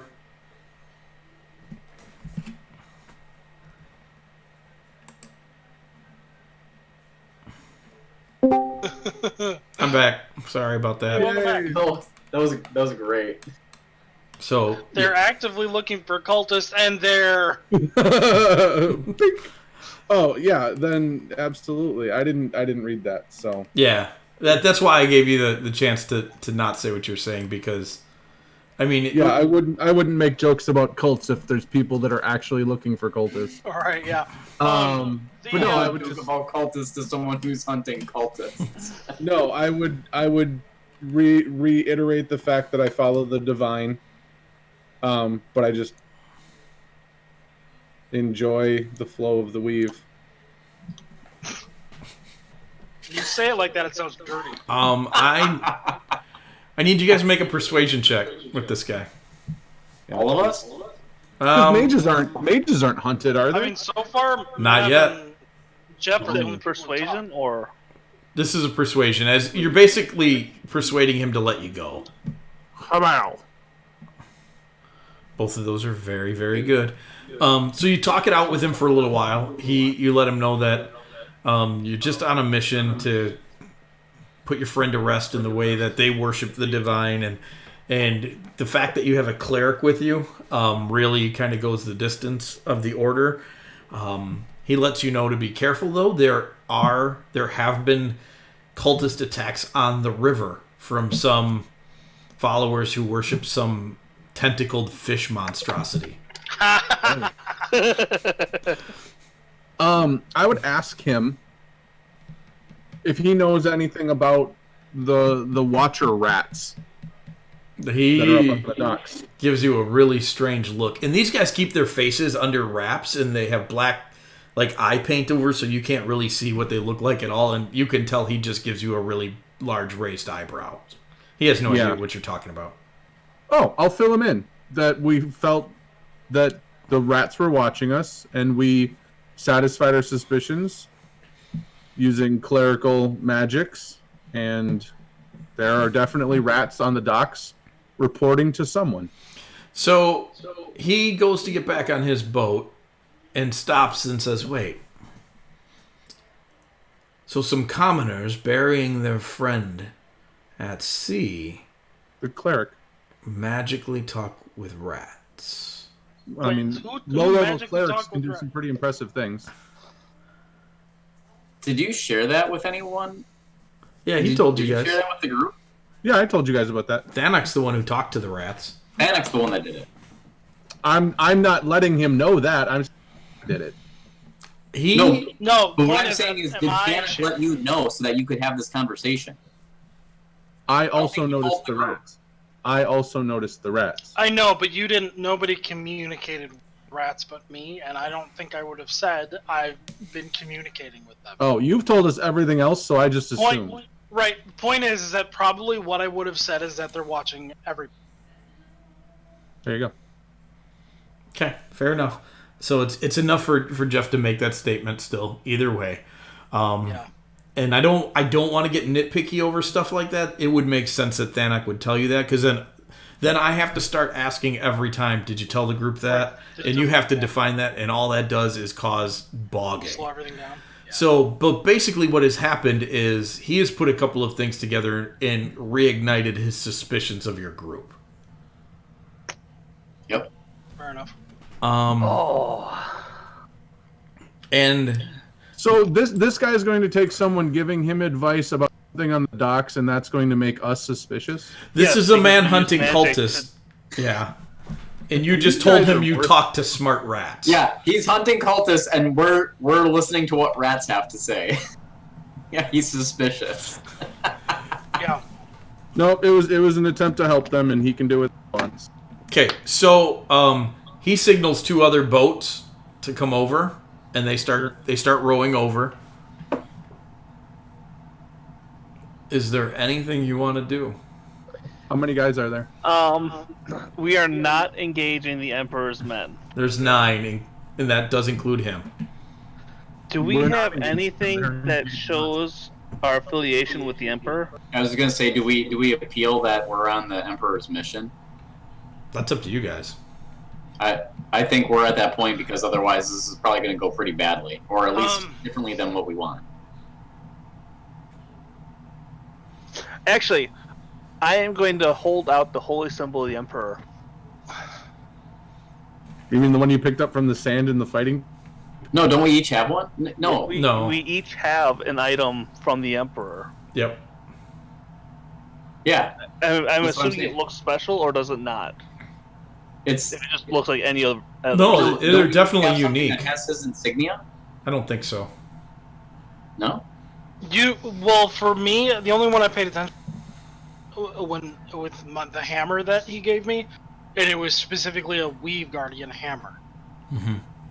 So I don't think it would have any. He gave you some unique things, but I would say I'd be willing to say that as lords and nobles, you would have some identifying mark. I think that's a fair assumption in your states. So you present to him. We just tell him we're the granite back. I mean, I would say, what I would do is I would say that we are present our basically nobility, and Patents. say we're not just like humble commoners. Mhm. We're just trying to get out inconspicuously. Okay. And you do have documentation that Jeff provided when he met you of your noble rights of your station. Yeah. So, Jeff, you don't have patents of nobility, so Mav, make another persuasion check. You can do this one at advantage because there are multiple of you in the boat that do. man, all I can think of is Knight's Tale. Yep. Yeah. Right? That's all I could think Geoffrey Chaucer. Yeah, love that movie. It's like my favorite movie of all time. It's a great film. Okay, so you present, you discreetly present to the Reaper your information. Let him know that's going on, and he kind of takes a step back. And then Jeff, you can make another perception check because you're not involved with presenting paperwork. Okay. Just a 12. Yep. The Reaper looks around, he looks at you all over, and he's like, so, I have 3 nobles. So Mike, Yeah. I don't know what specifically we were talking about having Jeffrey's role be, but being a spy in the King's Court, would I have any type of documentation or You should have documentation that you. That you are what? or, You could- or Our a herald. badge of some kind? Yeah, I that was I gonna say would be able to because flash? he released you into our Kira's herald. Because I wasn't a Reaper, but I was Reaper adjacent. Yeah. Adam, you want to reset your camera for me? It just started to wig out. Yeah. You would have something. Okay. So, you I mean, I would. Yeah. So he looks around. He's looking at all your stuff, and he kind of looks towards the back of the boat where Barney's sitting, and then he looks at the boatman, and he just turns and gets That in guy's his Jewish. he turns and gets in his boat and signals the other 2 off. Nice. And you guys continue to paddle on. And so, are you Paddle getting off at Seaside or are you getting off at Market Street? Seaside. As we leave, let me. I would just yeah. Oh, go ahead. thank the Reaper for his service. Yes. He doesn't respond, just stares. Let me describe the two different places where you might get off. Market Street will be busier with common people. A good chunk of the shopping of the kingdom happens here. There's obviously shops everywhere else. This is a huge city. It's 3 miles across. It's big. So it's, stuff happens everywhere else, but Market Street's kind of where it's at. Seaside is more of a military district. That's where the Navy is stationed. Commoner vessels park in the river. Seaside is where the naval ships park. So there would be a lot more people who would pay attention to this group specifically if you showed up there. But it is closer. Super awesome? What's that? If we sent a sending message to the Emperor. I was told not to. That was the magic I was told to not use when we got here. Yep. By Barney. Well, either way, if we were able to at least contact the Emperor and let him know so that he could let us go into the secret entrance in the back. The secret entrance in the back? There's no secret Yeah. entrance in the back. Where's there a secret entrance in the back? We don't know. It's a He didn't secret. tell us. Oh, There's yeah. there's definitely one that leads from South Canton directly to the Royal Palace. Maybe. It definitely exists. Someone built it ages ago. Maybe. So which route would you prefer to attempt? I don't know.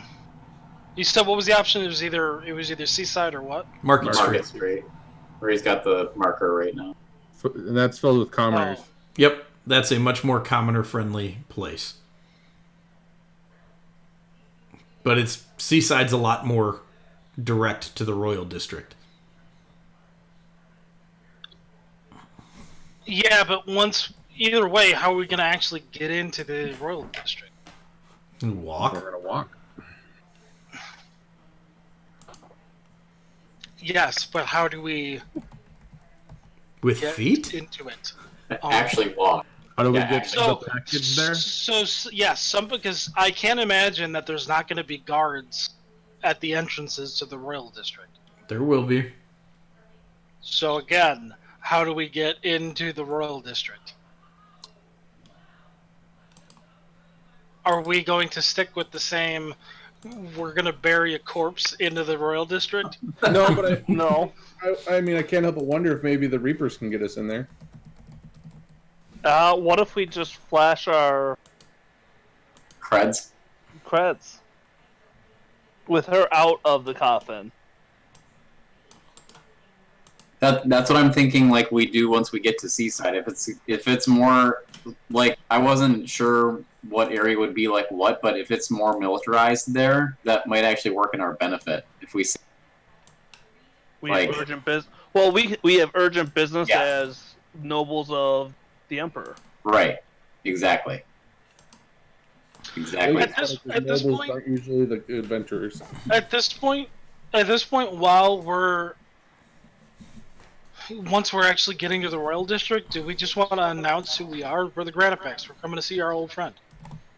Yeah, that's what I think that's what we're both saying. Like we do once we get if we choose going to Seaside. Yeah. Because it'll garner attention, but then we'll use that opportunity to say we're the Granite Backs and we have urgent business at the Royal Quarter.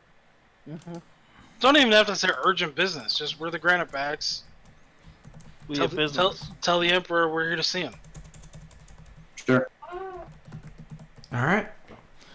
We Brought a can- box of dead cultists. Box of dead corpses. Cultists. Cultists. Oh god. I think a box of dead corpses sounds way better. Living corpses becomes a problem. Becomes a big Living problem. Corpses you got to watch out for. It's like we can't even hold quote unquote one corpse on this boat. Like how would we hold an entire box of So you guys paddle around, and you're about 2/3 of the way there. You're past the bridge, and you're rounding the beach there, heading towards Seaside, and you get a message back from Dal, and he's like, "Don't have much time. They have a dampening magic field. There's a round," and it goes silent. Oh no. Spear? Yeah, There's a so spear? we are out of visual sight of people at this moment. Yes or no? Yes, you're on a boat. So, could we open up the coffin at least a little bit to talk to Bastia? Yep, Vastia would really like you to open the coffin. It's hot Yeah, in there, no, and yeah, she's. yeah, definitely. So you open it up. You We hear just gotta air out the corpse. It's funny because it was getting hot in there, and you can see where she was using her breath weapon basically on the box to cool it down. It's there's this big icy Fill in patch the right where fish. her mouth was. It's Great. not great. And she asks, "Are we there?" We have something that we might be concerned about. I mean, a few things. I mean, concern is such a thing at this point. Yes. But I overheard the rats talking about a sphere, specifically the sphere, as well as our friend messaging us and telling us about they have a round, and then that was it. Do you have any idea what that might be? I do not have any idea. Insight check. Go for it. It's at disadvantage. She's completely covered. That's fair. Except for her mouth. Because she had to breathe on the box. Oh, Hey. it's still a good roll. Dude. You get the feeling like she's obviously being honest with you. She's trusted you with her life. She wouldn't hold anything back that she thought would be relevant. But there might be something that she's dismissed outright because she doesn't think it's relevant. There was a strange pause before she started to continue. We should look at every avenue. We shouldn't assume that anything is. And if there's something that you know that we don't, even if you don't think it's relevant, it might be helpful because we quite a bit about all of the terrible things that are happening What if right she now. doesn't know that she knows that she doesn't know what Oh she my knows? gosh. Listen here, contract Smithy. Okay, so you prod her a little bit on it, and Thanak, would you have told her the whole thing with? Oh, yeah, definitely. Okay, yeah, that's what it sounded like. She says there are creatures with magic dampening fields that are around. It was my understanding that you had already fought some. Beholder. Oh, Yes. dead beholders. How they would get something like that into the city is Maybe in a box. strange. She starts actually laughing.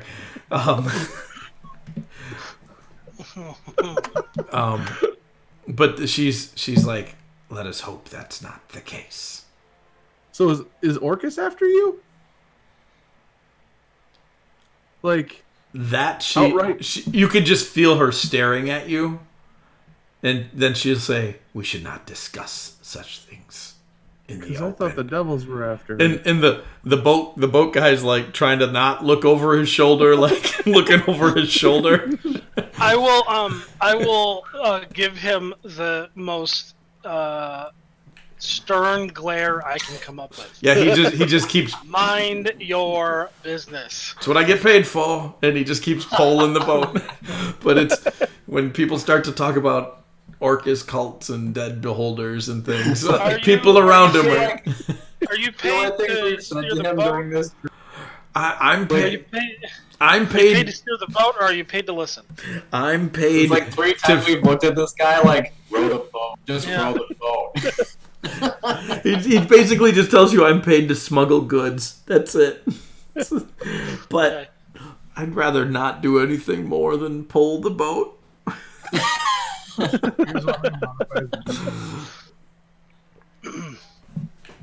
So yeah, she says that. I'll just say, listen, man.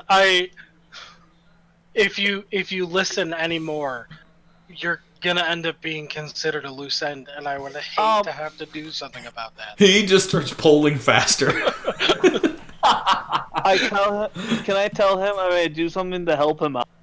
Sure. He would be more than happy to not be in any more trouble. It's like I'm gonna touch him on the shoulder and cast deafness. I was just gonna say, are you gonna deafen him? That's Yeah. great.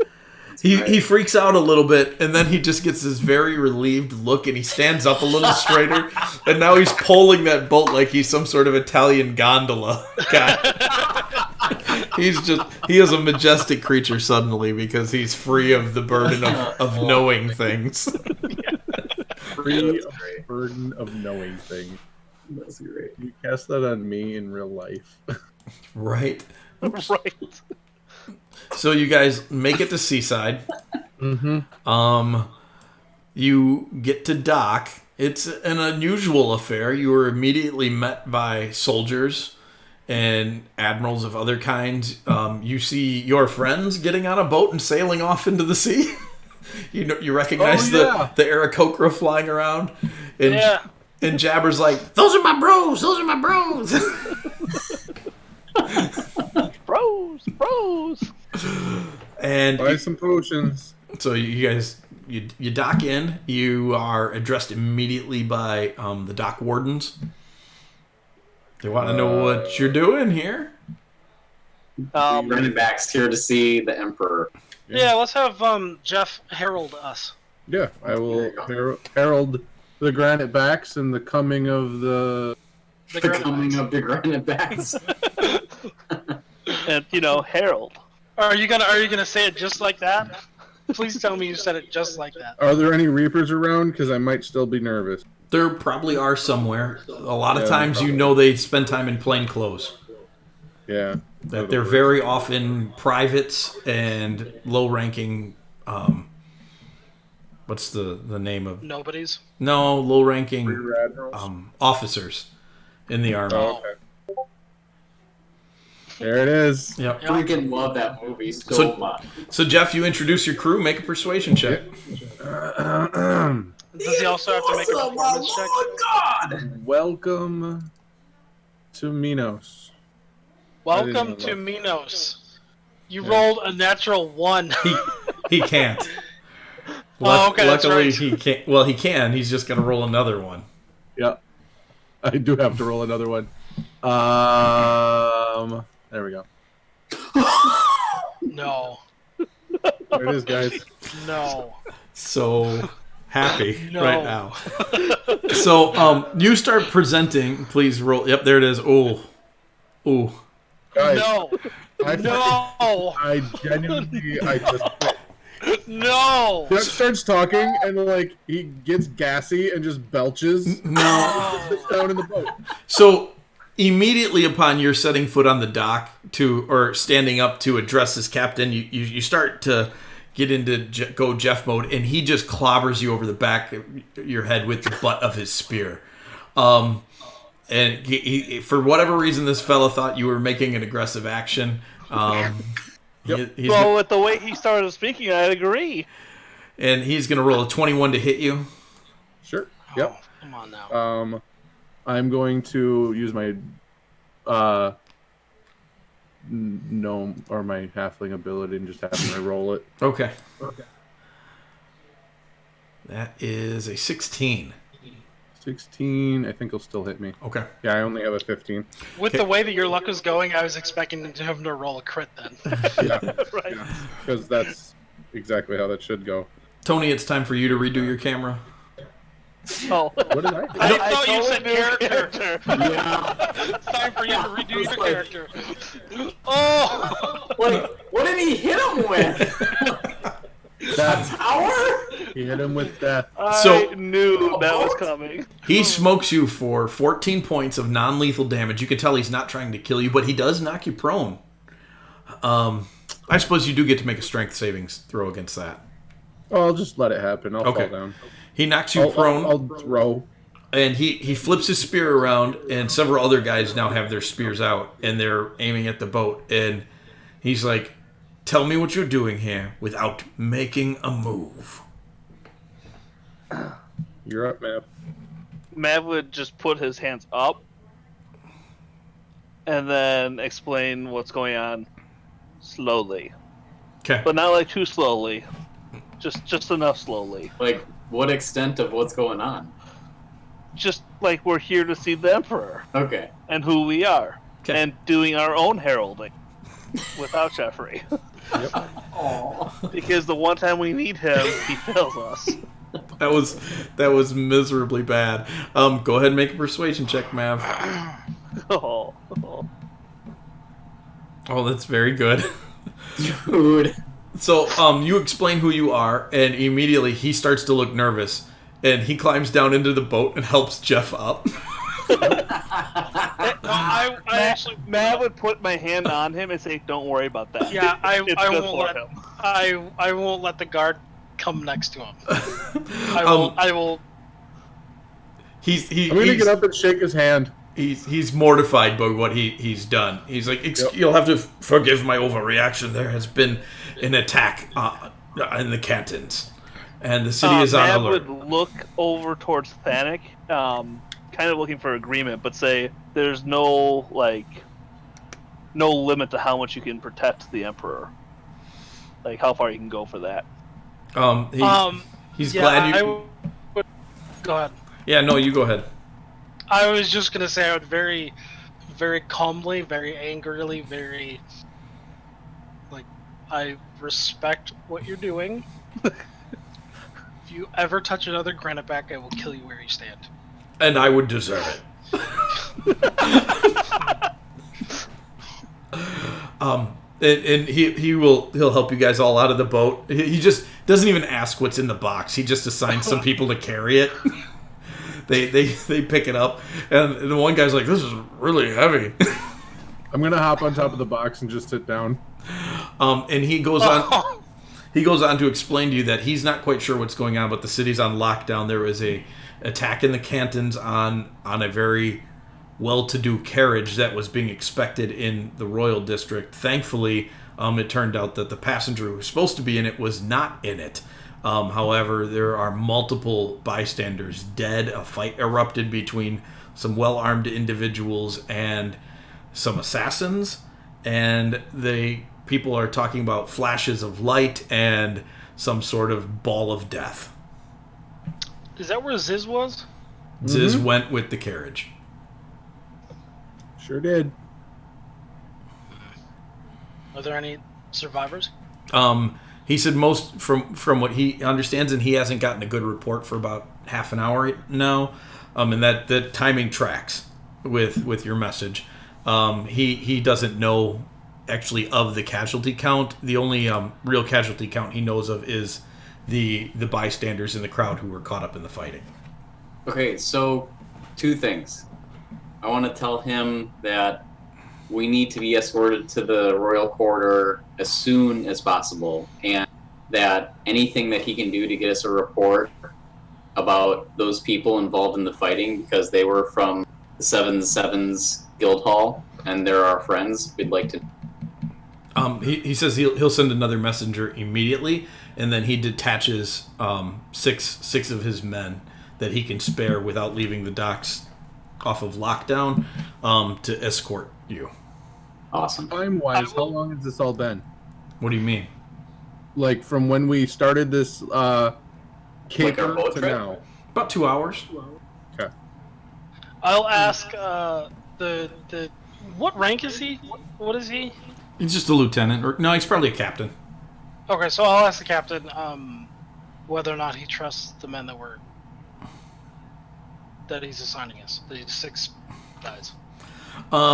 Even in his shame from whacking Jeff, you still see him get a little offended by that.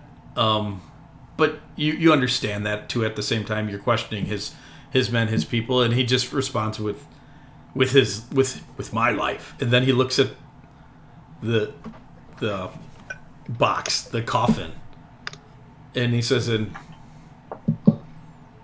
with anything else you need to protect." Okay. All right. So you guys, you start heading towards out of Seaside. You're making your way past into the Royal. Making your way. Oh, Very I nice. missed that whole Very time. nice. We just made a song reference. Making your way downtown. And you get within sight of the palace, and you start to hear screaming from up ahead. And the soldiers rally around in front of you. What do you guys want to do? I'm joining the rank and file here. I I want to see tell- what We leave the guards to protect the coffin, and we deal with the issue. I'm gonna stay with the coffin. I say we don't deal with this issue. Yeah. Yeah, I want to see what's going on, but we should stay with the coffin. I'll I tell. suppose we're not supposed to deal with the issue. Yeah. Right. So there's 6 soldiers. You Yes. said? So I'll tell them at all times 2 of them keep guard on the flank. Okay. So, We stop for no distraction. hold on. Let me do a couple of things here. You want to use your detect thoughts, Adam? I am a little concerned that there is a suppressing. Only if it's pointed at us. We There's know a that lot. about the beholder. I guess, but What did you say, Adam? There's a what? the suppression, magic The suppression. magic suppressor. Oh yeah. Yeah, because Dal said something like, what do you say, magic dampening, and then he said Yeah. something they have around Yeah. blank. And Yeah. then the sphere probably looked at him. And he probably was referring to a beholder. I mean, we don't know that. We don't. We assumed that. And the dragon lady told us that. She assumed that. Here's my thought on this. We should not narrow our Options. assumptions. Yeah. To just Everyone's working just- together against the granite backs. Well, no, I'm just saying that we should not assume that The it's Red just. Rocks. This is totally the Red Rocks. Mav understands where Thanak is coming from and just nods. Red Yeah. Rocks. Yes. Red Rocks, yeah. And that's not where I was going, but then all of a sudden I'm like, see, it is. I told you. Paranoia. Haven't seen that paranoia for a while. It's like it's not paranoia. You're gaslighting him. Yep. You haven't seen because sometimes I may think you're after me too. Oh, yeah. I am gonna say that was my favorite gaslighting Thanak.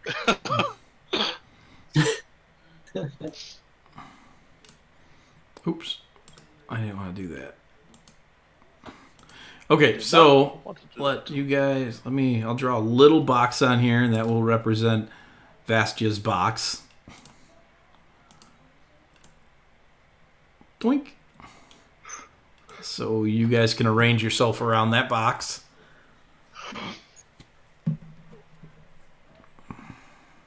I'll take the flank. Can we have Is a that range? actually a square? That is not a square that I'm in. The squares are super hard to see on this. Yeah, unfortunately they are. You got to zoom in pretty tight to do Yeah, that. I did. I'm on it. I'm in it. Let's see. And you said you wanted two of the am guards on the I flank. able to cast before we relocate and to open this death ward on her, Good call, Mav. Yeah, you can. or go in to grab some like beef jerky and cast death ward at the same time? Yeah, Whoa. absolutely. Kryn guards are baddies? No, I'm. They're not baddies. Are they coming up as baddies? Yeah. 2 of them are yellow, the rest are red. Oh, that's. I just haven't switched them yet. Okay. I was like, oh dear. Everything you drag in is red. Yeah, Okay. I'm surprised that they came in with you guys being visible, with them being visible to you. It's because you had already Oh, I put got the other ones. one visible. too many in here. That guy shouldn't be there. Well, Oops. that's Spoiler. funny because he came in as a friendly. Yep. Well, because I was clicking through to get him off of target, and one of the options is friendly. Hey, Jeff, where do you want to be standing? On the box. On the box. Yeah. Where's guard 3? There he is. He was a baddie. Yep. He's a neutral. All right, so these guys are going to space out in like a I'm tired of all these snakes on this plane. bit of Flanix style. You say Flanix? Yeah. Planix? That's funny.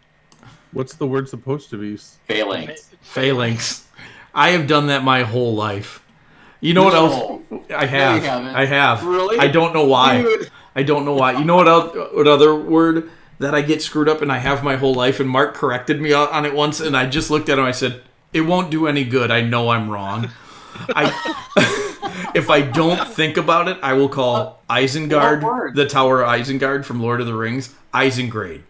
And I don't, and it's close, but it's not. Yeah. I know it's a phalanx, but I always say Flanix, and it's just subconscious. And Mark was like, Mike, it's Isengard. And It's funny that Mark corrected you because he learned how to speak from reading books. So if he mispronounced a word, that was just how it was pronounced because nobody was around him smart enough to correct him. That's a thing? Yes, his parents are loving, wonderful people, but he outclasses them intellectually. He since he was 5. All right, gentlemen, I am ready for you to roll initiative. That's solid. Yeah, so I was trying to think of what words he always pronounced chaos, Chaos. I remember For the Chaos. longest time. I'm Oh, gosh, that's right. I'm so done with this. One. That is 3 ones in a row. My character's dead. But That's I mean, just it's not like initiative's not really that big a deal. No, it's just the dice. Look, you got all the bad ones out now. Now you can No, roll some damage. No, he didn't. You can roll some hits. No, he didn't. He didn't get all the bad ones out now. Stop. He's still got plenty more to go. Okay. Listen here. When I turn you into a woolly mammoth, things are about to get weird. You're not gonna because you're gonna fail at that It's too. like he tried to herald us and he basically epically failed twice. Like, do you need to beat the guy up anymore? All right. So, are you ready for this? Yes. The first thing that happens is you hear screaming from guard 5 and guard 6. They're the front 2 blocking your thing. And let's see, I'm going to roll 4 attacks. And then 2 offhand attacks. That's a crit. Several hits in there. Suddenly a Thri-Kreen shows up and slices them all up. The guards?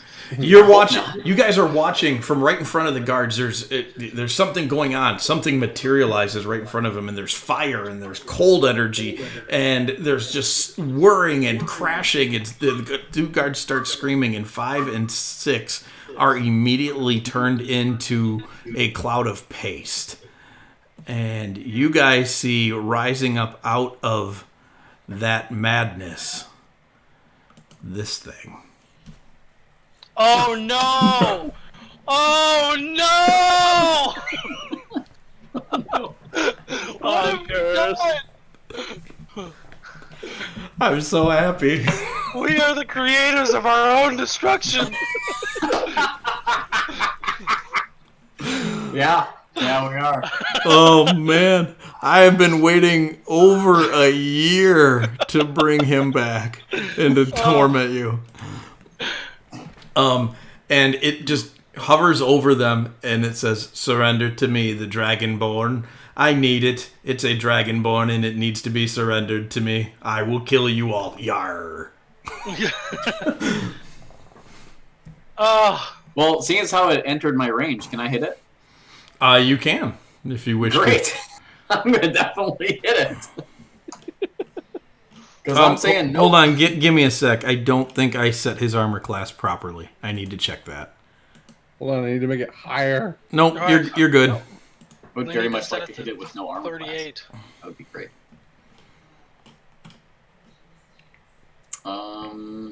Yeah. Rolled right off that 18. All of its weapons kind of turn and focus on you, and it says, "Hitting me is not possible. I will destroy you. I will pull your arms off and perhaps feed them to a turtle." Rawr. Oh, Cute. So now it's Krengard's 3 turn, and he is going to attempt to spear Bonkers. Good luck, buddy. That's a nat 1. He's terrified of what just happened. Oh, Lord, my friends just got turned into paste. That is a terrible recovery. That's a 2 for recovery. So he actually forfeits his... What is he? He has disadvantage on his attack next turn. Bless you. That's what it is. Did you hear that? Yep. Oh, Oh yeah. my gosh. Yep. We all heard it. Mm-hmm. So then out of the shadows, you see this guy come flying out of nowhere. No longer wearing the disguise of Oh, it's him! Barney the Cartman. Ooh. It's Felindor. It's an elf that you guys have recognized that hangs out with the Emperor all the time. And he is going to unleash some fury on Bonkers. Excellent. It's totally fun. Somebody can. Unfortunately, Bonkers is going to deflect every one of his attacks but one. Jeez. All right. Were any of them ones? One of them is a 1. Would you like me to re-roll that one? Yeah, I'll help Barney even though he didn't let me. It's He not. did, just not at first. It's not much better. It is an 8 on the dice, which is unfortunately not going to be enough to hit Bonkers. And that brings up this guy, who decloaks from invisibility and is going to take 2 stabs at the Krengard. That is going to be a miss, and that's going to be a hit. And he is going to hit that guy, and he's going to get... Assassin number 4. That's not good.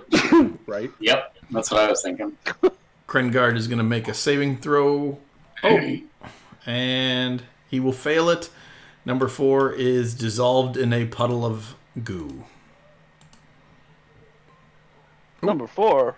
You Number sure it wasn't four? number 1? Number 2, sorry. Or what is that? Number 1. I don't know why I did that. Whoa, what's Wow. going on? I confused myself. He dissolved him from the other side of the room. Guys, we are screwed. I surrender. Getting followed. Like, he attacked one guy, and the other guy is the one who was vaporized. This fight's too complex for me. I quit. It's too complex for me. Let's see. Oh, man. Othig, You you're can't up. even follow the order. What chance do I have? There's no hope. No hope. It's like, I don't know how to phrase this, but I hope these guards have like 6 hit points. Like, that's the only explanation for why they're being just completely eviscerated. Oh yeah. They have 32. Well, Yeesh. that's more than... Mav's dead. That's a bit. That's a bit. Oh, is it my turn? Yeah. Oh, thank you. Okay. Oh, I'm gonna open up a can. I'm gonna move right there. I was just hoping you'd totally jump right over him. We can say I did that because I bet I totally can. You can. I can. I'm going to use pincer. You're totally a dragoon. I'm totally a dragoon. Yeah, I am. I know. I think about it all the time. Actually, it's so funny you said that. I'm going to use pincer for Felindor. Okay. And I'm going to action surge, and I'm going to use my. He's not even wasting any time. He is just. I'm not going wasting any time. I'm straight using at it. 6 attacks coming up. One of them's an automatic crit. The You have first- 7 attacks. No, because I'm going to parry, because I'm pretty Oh, sure okay. he's going to try to hit me. And I think he's still going to regardless. So, advantage on all of them also. Excellent. Go. Othig Death Machine. Go Yeah. to Pally Ranger. Yeah. Mike, do I see any seams on this automaton to crawl inside of?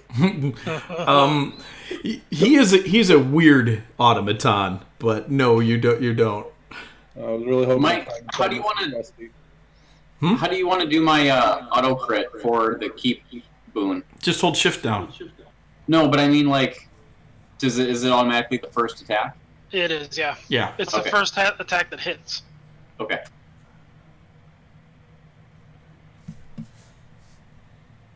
terrible. So critting with your glaive, does that matter if it's 20 on your keep boon? Oh, I would think that it only counts on a natural crit. Does that make sense? I'd let you keep it. I wouldn't have you waste your boon on that. Huh? No. His glaive, when he crits, banishes people. Banishment. Yeah. If he crits from the boon, not from a roll dice. No, that would still be a crit. Yeah, crit's a crit. Does this guy go away? No, he does not. Okay. Oh, is that what you're asking? Even though he's native of Akavango? Akavango used to be native of the Prime. If I'm reading this It wrong, depends you on didn't when crit. Bonkers is Right, that was was made. that was what I was gonna ask. What were you saying, Mav? He didn't crit. Our fighter keep boon is when we use Oh my gosh. our action search, our attack is a got you. Yep. Auto crit. So you're laying some pretty solid damage into Bonkers. Oh gosh, with that one. All right, this is my last one. Well, it re-rolled it to a 6. That's not terrible. Yeah. Oh, did it? Okay, I wasn't paying attention. I just kept seeing the ones. It's a good thing I have that reroll. That's for darn sure. And then I will parry. Parry. Oh, sweet. All right. And that is my turn. All right. So you lay in some solid glaive hits into Bonkers, do a total of 69 points of damage to him. And he looks completely untouched. And then this guy shows up. You scratched his paint. Yeah, basically. And he is going to make 2 attacks against the Krengard. That one's going to hit. That one's going to hit.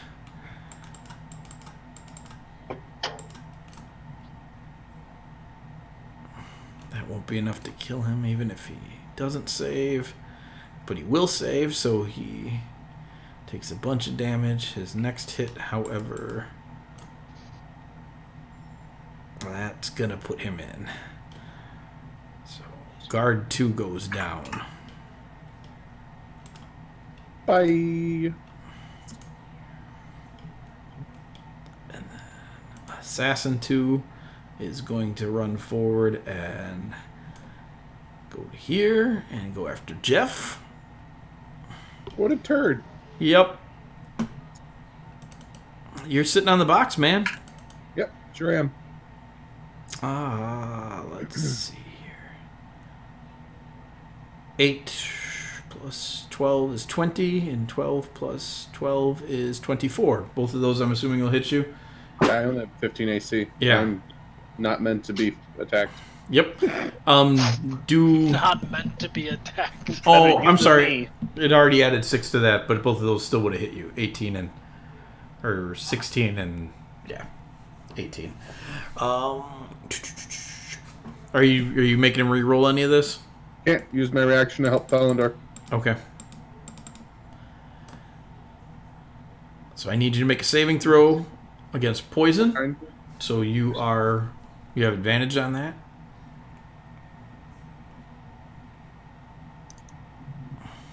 Oh, That's nice. 20. So you will take, and then I have to quarter the damage on it because you're also. So that is. You are only going to take 28 points of piercing damage as he stabs you with a really long, pointy, short sword style weapon. And then he's going to hit you with his offhand one. Oh, I already rolled to hit you on that. And that one is going to do another 10. And he looks and he's kind of shocked that you're still alive. Mav also nods, kind of shocked that he's still alive. Then Krengard 4, seeing that you guys are protecting the package, is going to move to here. And he is going to attack Assassin 3.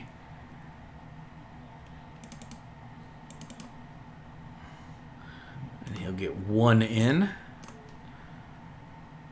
Oh, that's good damage, buddy. You go, buddy. 13 points of damage on assassin number 3. Thanok. I guess I'll move here. I'm not necessarily happy about leaving Mav there, but kill this guy real quick.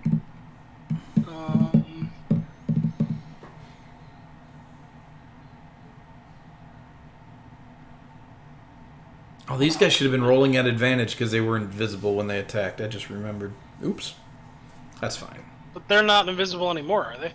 No, not anymore. Well, I mean, were. they're uninvisible. Well, the guys that they attacked, they killed anyways. Not me. He was visible when he attacked you. Number 2 wasn't. No, appeared he and was not. wandered over by me. Yep. Oh, I thought. Okay. All right. No. I assume 16 is not 5 over the AC. No. Okay.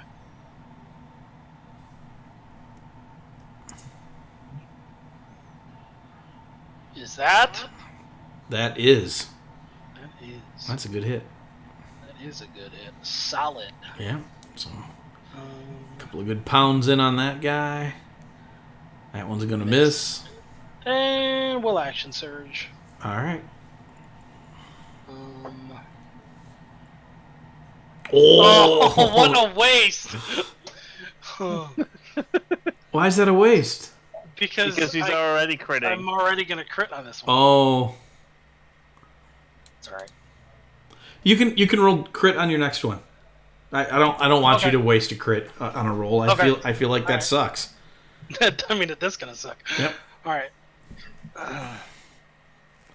Oh, oh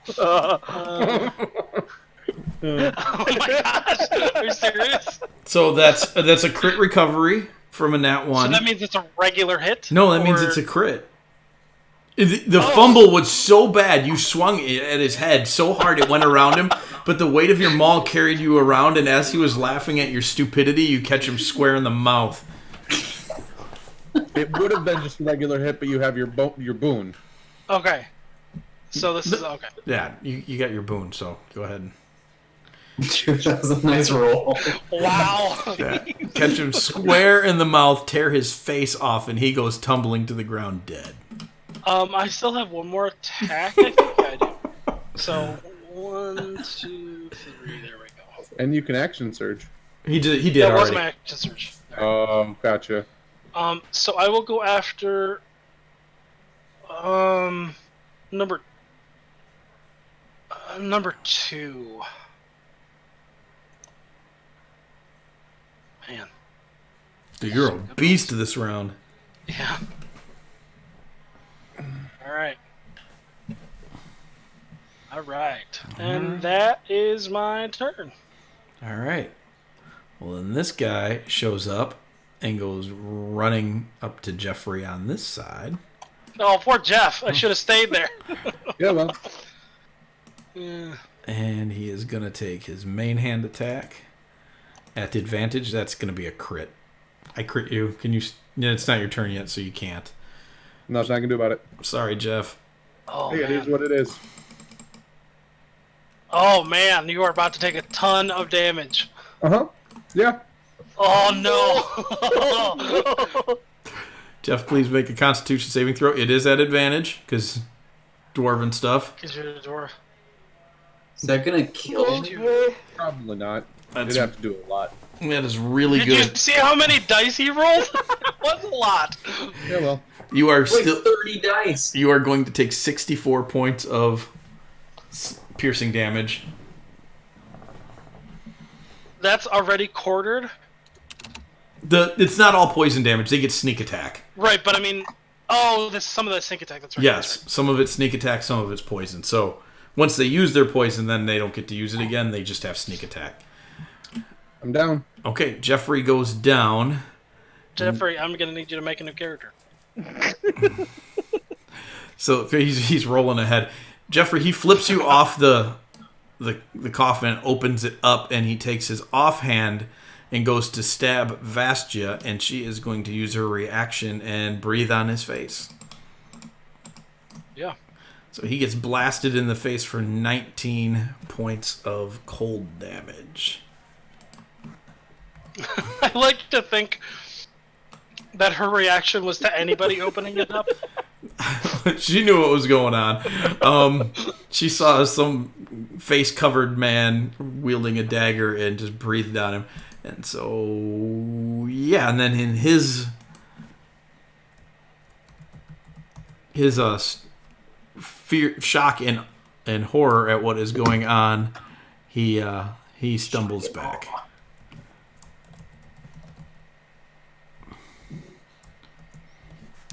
And I need oops, one more.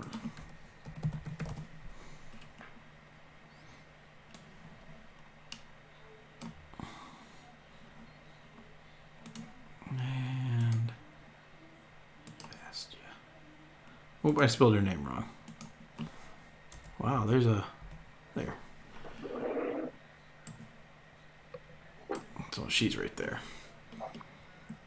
And that's his turn. Jeffrey made a good on his death saving throw. Mav, it's your turn.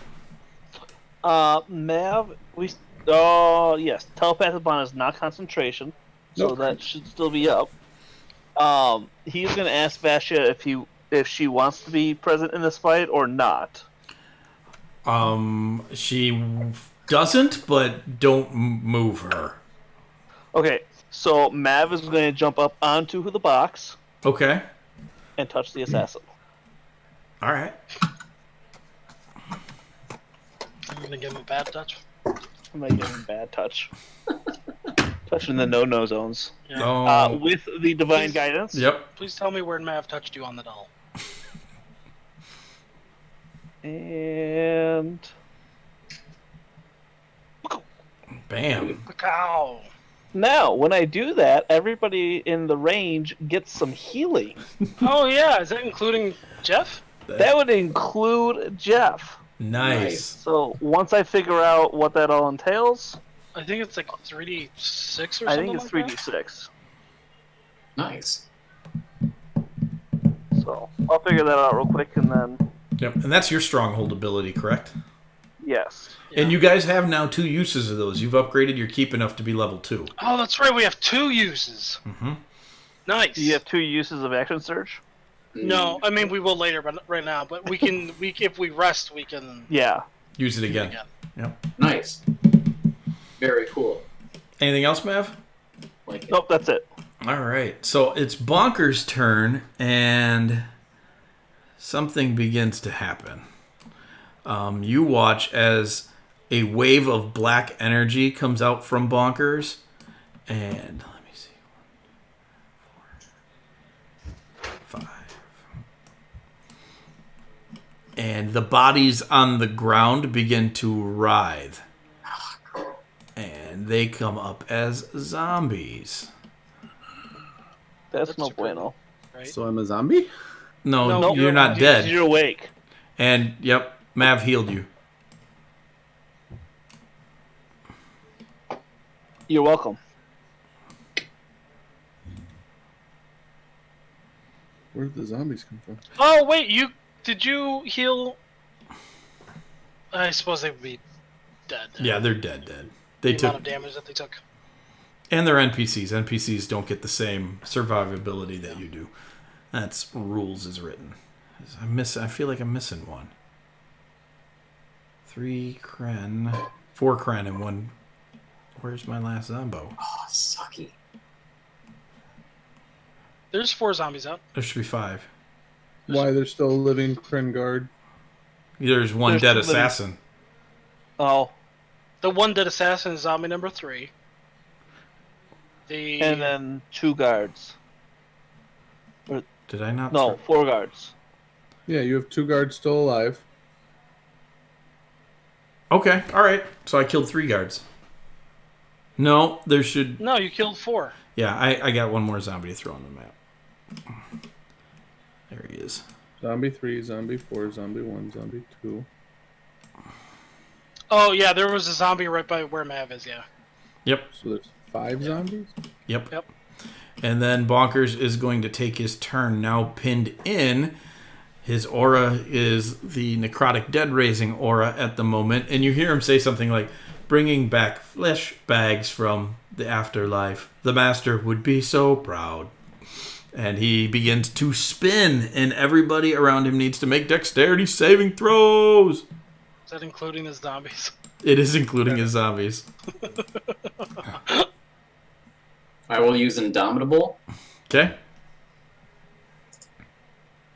I will also use my crap, I don't have that. Crap. I have a 12. Okay. Felindor needs to make one. Oh, no other player characters are in range. So I need 5 d20s. Felindor is first. Felindor steps aside, takes no damage at all. The two Kren guards take half damage, so they're going to survive this. The zombie 2 and 4 are obliterated.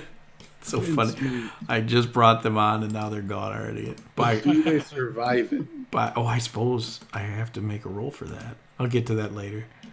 2 and... Where's 4? There you are. 2 and 4. Othig, you are going to take 52 points of slashing damage. Some of that is cold and fire, but it doesn't matter. I don't think you're immune to any of that. And the 2 Kren guards are each going to take 26. So 3, 4, and 3. And they look in bad shape. That is Bonkers' turn. Tells you resistance is futile. Just lay down and become a zombie. Seems legit. I was playing the Old Republic the other day, and I was playing with HK51, and he said that. You're already dead. Just lie down. He's one of the best things that world has ever created. So great. Such a great character.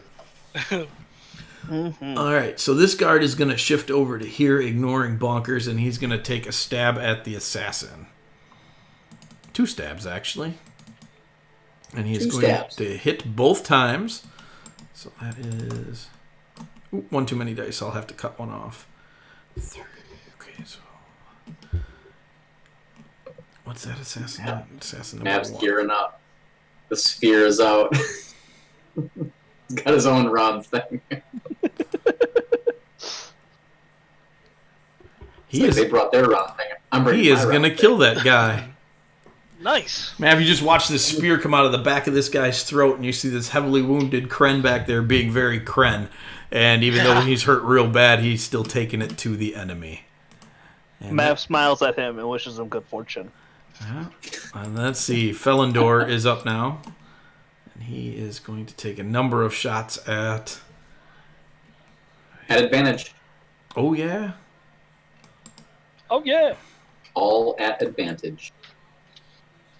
Oh, that's not going to help him much. He's going to hit twice on that.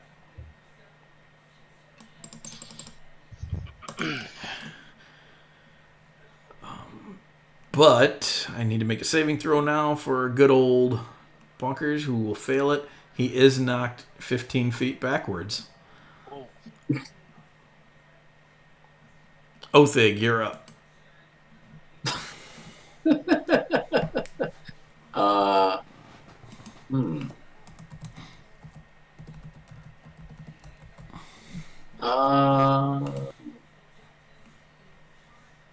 Do I still technically have advantage then? Because I would have it until the end of my turn, but I'm not in the pincer formation. I'm gonna say no. You do not. Bummer. All right. I didn't think about that when I moved him. Sorry. No, it's fine. It happens. But Felindor's thought is to keep it away from Vastia. Yeah, that's a good thought. It's good. You know, I'm really happy my Discord isn't crashing tonight, and I probably shouldn't have said that because now it will. Actually, cutting down the frame rate has helped it a ton. But everybody's screen on Discord tonight, Andy's has gone out again on me. I don't get it. That's weird. Super weird. Yep, it's back. Andy's like freestyling his earphones over. All right, Othig, you're up. Kill some stuff. Yeah. I'll go in. I'm making some attacks. Making some attacks. That's going to hit.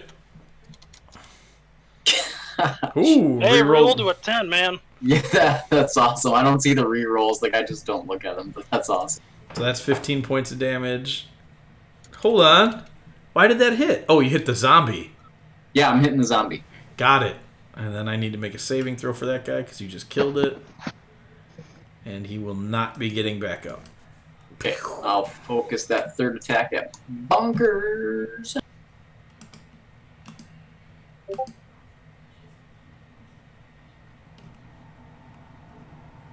Sweet.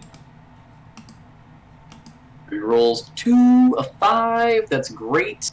I am going to parry and move away from him safely. Because you're mobile. Yep. Yes. Got it. Because I'm mobile. And I made an attack that hit. Rock on. And I'm going to move. I'm going to move. I'll move right there. Okay. It's the end of your turn, so that's Assassin 3's turn. He's seeing Vastia exposed. He is going to scooch up one, and he actually would have to scooch up two. Thanak, you can take an attack of opportunity at him if you want. Yeah, which one is moving? Number 3. Number 3, yeah, definitely. Then he is going to take 2 attacks at Vastia. Is that 5 over? 21 is... It is, yep. Oh. That's a good hit. That's a good hit. That is a good hit. All right, and so he's going to smucker twice, so... Well, I thought Mav closed the box. Yeah, he's on top of it, isn't he? Map's on top of the box. Oh, you reclosed the box. All right, then I'm going to turn those rolls on Mav. Let me check to see what's Sorry, going on. yes, I jumped onto the box and closed it. Mav, what's your AC? 7. 16. 16. You are just going to get missed with that second attack then. Excellent. Shield? No, you don't have shield. Get out of here, you bum. You're saying like a glutton. The look on his face was like, what? Oh, frick. No! You could have shielded on one. No, it was a crit that killed you. You can't shield a crit. Well, it would have I mean, had me closer to not being dead, maybe. Yeah, if you'd used it at a different time. Mav, you're going to take 30 points of damage as this guy drives his skinny longsword through you. And then, zombie. Attack, dwarf. Wait, that's all he takes? Oh, the poison's gone. Poison's gone, Oh. yep. That Assassin 3 just moved? Yeah. It would have come into his range. Yeah, you can take an attack at him. That's fine. Sweet. I don't think you can possibly kill him. No, you couldn't. But that's Oh, fine. actually, you know what? But actually, no, yeah, that's okay. you can. I'm still going to hit him. Okay, I didn't know if you were saving it for bonkers. That's why I thought you did. I save was it. going to, but that's fine. I don't need it for him anyway. I'd rather Bonkers. clean up some. We're fine over here. Save it for bunkers. We need No, more it's hits fine. into that I'm guy. going to swing at this guy. Okay. Zombie 3 is going to miss Mav. Then Assassin 2 is going to shift over to here to get at Mav. And you can't take an attack of opportunity because you already did. Correct. And so main hand will hit Mav, and the offhand is a crit. So main hand will get... Oh, Jeffrey, it rolled the crit over here. Sorry. I got to re-roll that. Jeffrey, can you impose reroll For what? a crit? Only a natural one. I'm not a grave cleric. That's unfortunate. And Well, it he's was- not attacking me, so I can't do anything. It was the only the offhand that did it. So your main hand is going to be 30 points of damage, Just. and the offhand will be another 15. 30 points of damage from what? He got stabbed. Sneak attack. Man's Oh. unconscious. Gotcha. They have Freaking crap. sneak attack. All right, so Krengard 4 is going to run over here and stand over Mav. and he is going to take the defensive position and attempt to deflect anybody who attacks. Vastia is in the box. Thanak. She just hears a thump. There, Assassin 3 is the heavy one. So I'll go after Assassin 3. I'll see if I can knock him down.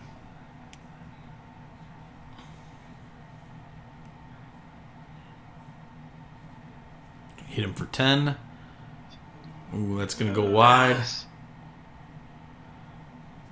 And... Oh, come on. Oh, come on. And then... Yeah...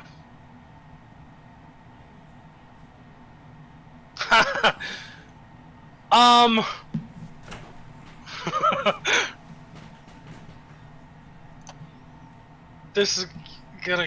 No, never mind. Never mind, that's it. I don't know, based on that, you should. I mean... It would eventually... I immediately get destroyed. I was gonna throw my... my snowman at him. Yeah, no. Don't throw Snow Buddy at him. All right. No bonus actions then? No, that's it. All right, Jeffrey.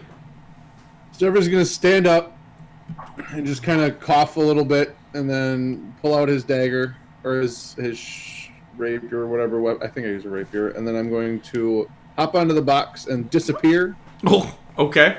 And I'm using my Steel Wind Strike. Oh. I will teleport to Bunkers, to Zombie 5, to Assassin 3, to Zombie 3, to Assassin 2, and reappear right on top of the box. Nice. There's a lot of dice there. Why are those all at disadvantage? Because you were unconscious. That's awesome. And You're prone? actually have the prone condition currently. Okay. Conveniently, I think they all still hit. No. They one missed. Just bonkers. Right. Which one? The one on Bonkers. Yep, Bonkers missed. So roll. What did you drop? You dropped a 7. That would have missed on Bonkers anyways. Because if 5 or a 7, he would have missed. Yeah. So you can go ahead and. Still But targeting. he did drop a 20 on one of those. Does that matter? And you have a War Gong before you could use if you really wanted. I don't think it matters. Roll a d20 on the one that you dropped the 20 on. If it rolls over 11, you get the 20. 10 or below. So Okay. 8 plus 10. 18. No. I was saying it would pick the... If you roll, Oh. you would get the crit. So everything should be as is. Unless you want to use Wargong to try and hit Bonkers. You're at 17. You'd have to roll a d20 again first, actually, to see if you pick the higher number. So roll another one. Okay. You will get the higher number, so you're at 17. Sure. Well, there we go. Yep, you'll hit him. Nice. Oh, baby. Put it back. Good one, dude. Force damage for everybody. Dude, So that cleaned up house. And I'll just wipe all of the non-existent blood off my blade and sheath it, and then I will undeniable logic Mavamine and just kick him. Be like, no. You waking me up? Yeah. Excellent. And I'll heal Mav with a just swift kick in the butt. Because that's the most undeniable logic Jeffrey can think of right now. Well, that's a good heal, too. And you have advantage on your next saving throw, my friend. Excellent. Hey, what is your bonus? What is your keep bonus? Because you get it for undeniable logic, No, I get it for Bardic Inspiration. which Mike said you could use on undeniable logic. Yeah. Oh, I don't remember that. I don't remember what my keep bonus is. We'll go check to see what it is real quick. I'm headed. Okay. It's in Discord, right? Yep. It's in the Granite Back Hold, near the top. Their proficiency bonus increases by 1 when you use unspent bardic. When they have an unspent bardic inspiration dice. So There you until go. Mav Yeah, rolls that that's saving throw, his proficiency is up by 1. All There right. you go. Mav, you're up. Well, on that, we're going to undo this and not do that. But we are going to stabbity stab. And I am going to use my divine guidance You okay? to heal. Oh, We're okay. healing. Group Oh, heal. nice. Sharing some love. Healing. But that's going to be that guy. Wow. Ooh. Yeah, you put your hand on that guy's face and he just goes blasting back. And that's the end of the round. So, who's within... Only Othig. Othig, you need to make a Constitution saving throw. Okay. As Bonkers' aura changes. Mav, did you want to heal people with that? Yeah, that's what I'm going to do. Okay. Okay. I just grabbed it. You resist it. Your muscles tense up for just a moment, and Muscle! then you resist it, and Bonkers whirls around, and his eyes kind of focus in on everybody else, and he's like, "Combat unwinnable. I'll be back." Hard, and his booster fires up, and he just shoots off into the air, and he disappears from sight in about a minute. There's just this giant rocket trail across the sky as he flies off out of the city to the southeast. Oh gosh. Wow. Okay. Okay. And you guys are in the square. There is a huge crowd around right now, and people are like, "Did you see the undead? Did you see the machine that flew through the sky?" And they're all talking, and But has anybody commented on a dragon in a coffin? Right. there's definitely people talking about things that are going on. Mav is just going to wail like, they interrupted our funeral. Some kid points out, he's like, "She didn't look real dead." She was. Is that the only person around that has the look of they saw her? No, nobody really saw her. She was still all in her leathers too, for the most Okay, part. good, because somebody was going to have to go kill him. Yeah. Well, I was going to modify his memory and make him think he saw a squid ship. I was gonna modify memory with my hammer. Also works. With my hammer. That's awesome. Hammer of Alzheimer. Old It's timers. the Alzheimer. Alzheimer. That's my deity. The Alzheimer. Mike, I need that weapon now. Okay. I need a magical hammer that when you hit people, it casts modify memory on them. The Alzheimer. We'll see. The Yep, Alzheimer. you have to say it with a German inflection every time you say it. This is my Alzheimer.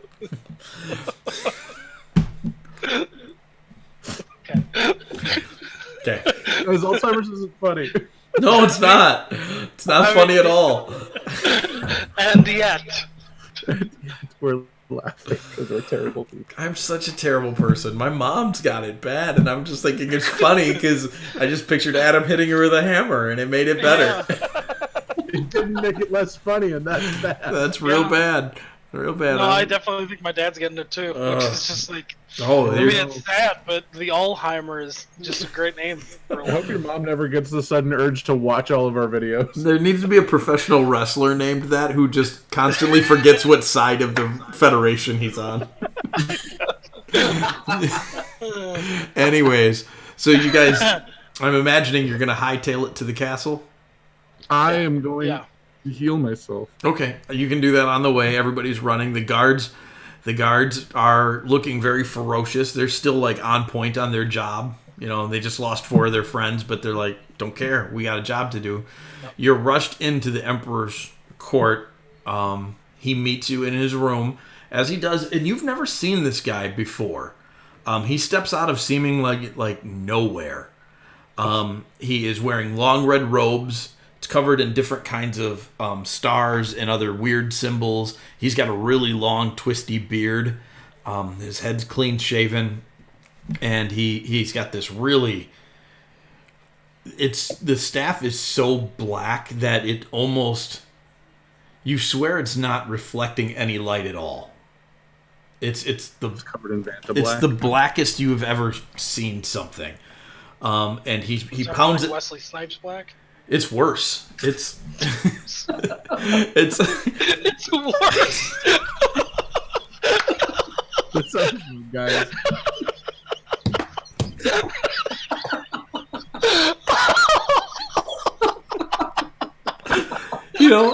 it wasn't that funny till you said it. It was only No, like it was that funny. You just pointed it out. That's all. It was always that funny. Can somebody hit me with the all hammer? Because I don't think we can upload this video. Oh, this was it. That's the one that drew the line. I mean, it's not for me, but you're the one who's making enemies.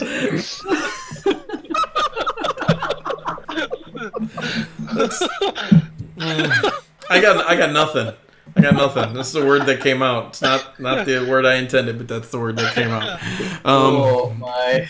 Anyway, he pounds his staff on the ground a few times, and this magical dome covers the entirety of the room. And he looks at the Emperor and he nods, and then disappears again. And you watch as Vastia walks forward, sets a small silver dragon figurine on the ground, backs up, and begins to shrink as the figurine starts to grow. And the figurine becomes a moving dragon. And on the ground there is a tall, for a figurine it's tall. It's like an 8-inch tall statue of a silver dragonborn lady. Felindor picks it up immediately, and the dragon looks at the Emperor and says, "Your Highness, we have much to discuss." And that's where we're going to stop. Dude. Nice. Oh man, dude. Jeffries. Wow. What a night. Oh, seriously. All around, what a night. Holy cow. So if we're not all made Knights of Art out of this, I'm gonna be salty. Matt would like to put in for a promotion of those 2 guards that stuck with it. Oh yeah, those guys got it. Yeah, they're in the room and they're kind of like, what the crap? They're a little taken aback by what has just happened. Matt would just wink at him like, "Good job, guy." Yeah. You have an accidental promotion. I was gonna say, Mav, do you want to give him a contract? Nah, they're proud military. But they wouldn't. I mean, we were proud military too. Nah, you guys all retired after the militia. No, but we're still proud of it. Oh, that's true. Nope. Othig went back for a while. The real... Do they have the special Othig weapons? They do not, but you have seen some palace guards with them as you came running through here. Saved a couple lives if these other guys had it. Probably These other fools. Probably. So yeah, that's it. That's where we're stopping. Wow. Bunch of surprises this week. That was a good night. It was a good. Did you guys smell Felindor out before he showed up? No. I don't even know who Felindor is. Felindor is my It's a character. one of my. We did last campaign. We did a. Was it when Kane was at the monastery, actually becoming a legitimized cleric. Yeah, it was early in the. No, it was when you guys did Castle Ravenloft. So yeah, because it was. It was after you. Yeah, but it was still beat early in the campaign, though, right? No, it was after you beat Strahd in the whole campaign. It Yeah, was when we were done it was with Curse of after- Strahd, and then we were Yeah, following up. Yep. But it was just after that because we were clearing out. Yep. Castle Ravenloft. Mm-hmm. Yeah. Cool. Yep. And Adam played Felindor for a couple of weeks. That was cool. Yeah. That's because Yeah, he's he's Emperor's he's a magic bodyguard. archer. Yeah. Oh. The direct personal bodyguard of the Emperor. Yep. And then Bonkers. That was good. Yeah. I liked how I baited you guys the week before with Beholders. So it's like, but they'll never think Bonkers because they'll think Beholders. So See, that's what I was like. I don't think it. I mean, because I've never heard of anybody refer to a beholder as a sphere. Mm-hmm. But like when you said sphere, I was thinking something metal. Yeah. But I definitely wasn't thinking bonkers. And you can blame Teen Girl Squad for finding him. He was broken and dysfunctional and no longer functioning, and they just reactivated him and just let him loose in pirate mode. They had the choice to leave him as the navigator or as the pirate. They used him as the navigator to great effect for a bit. Then they're like, no, let's just set him free as the pirate. Of course they would, because, you know, why wouldn't you release as a pirate? To be fair, I mean, that's what we did. probably do the same. We did do the same. Yeah, We absolutely did the same. Yeah. So, well, you guys did the same with him, and then you allowed Tony to pledge his service to Orcus. To Orcus, yeah. And so, that did nothing to stop that. You went, nah, we're just gonna let that roll. Yeah. Like, I believe my exact words were, "That's a problem for future." Yep. And you were right. Yeah. And Andy and Tony, had you guys pursued the boat full of gnomes, you would have watched the actual creation of Bonkers. Oh, Mm-hmm. Boat full of gnomes. Where was that? It's in there. B? Yeah, he's playing Bonkers. That's funny. Oh my gosh, that's the number letter sequence. It's another campaign. The Crimson Brands. They were in Akinvango right before it got pulled into the realm of terror. And Okay. That's Someone may or may not have blown up a warehouse of soul fluid. That didn't happen. Never happened. Pirates did it. Pirates did it. So yeah, it was good stuff. But yeah. Excellent.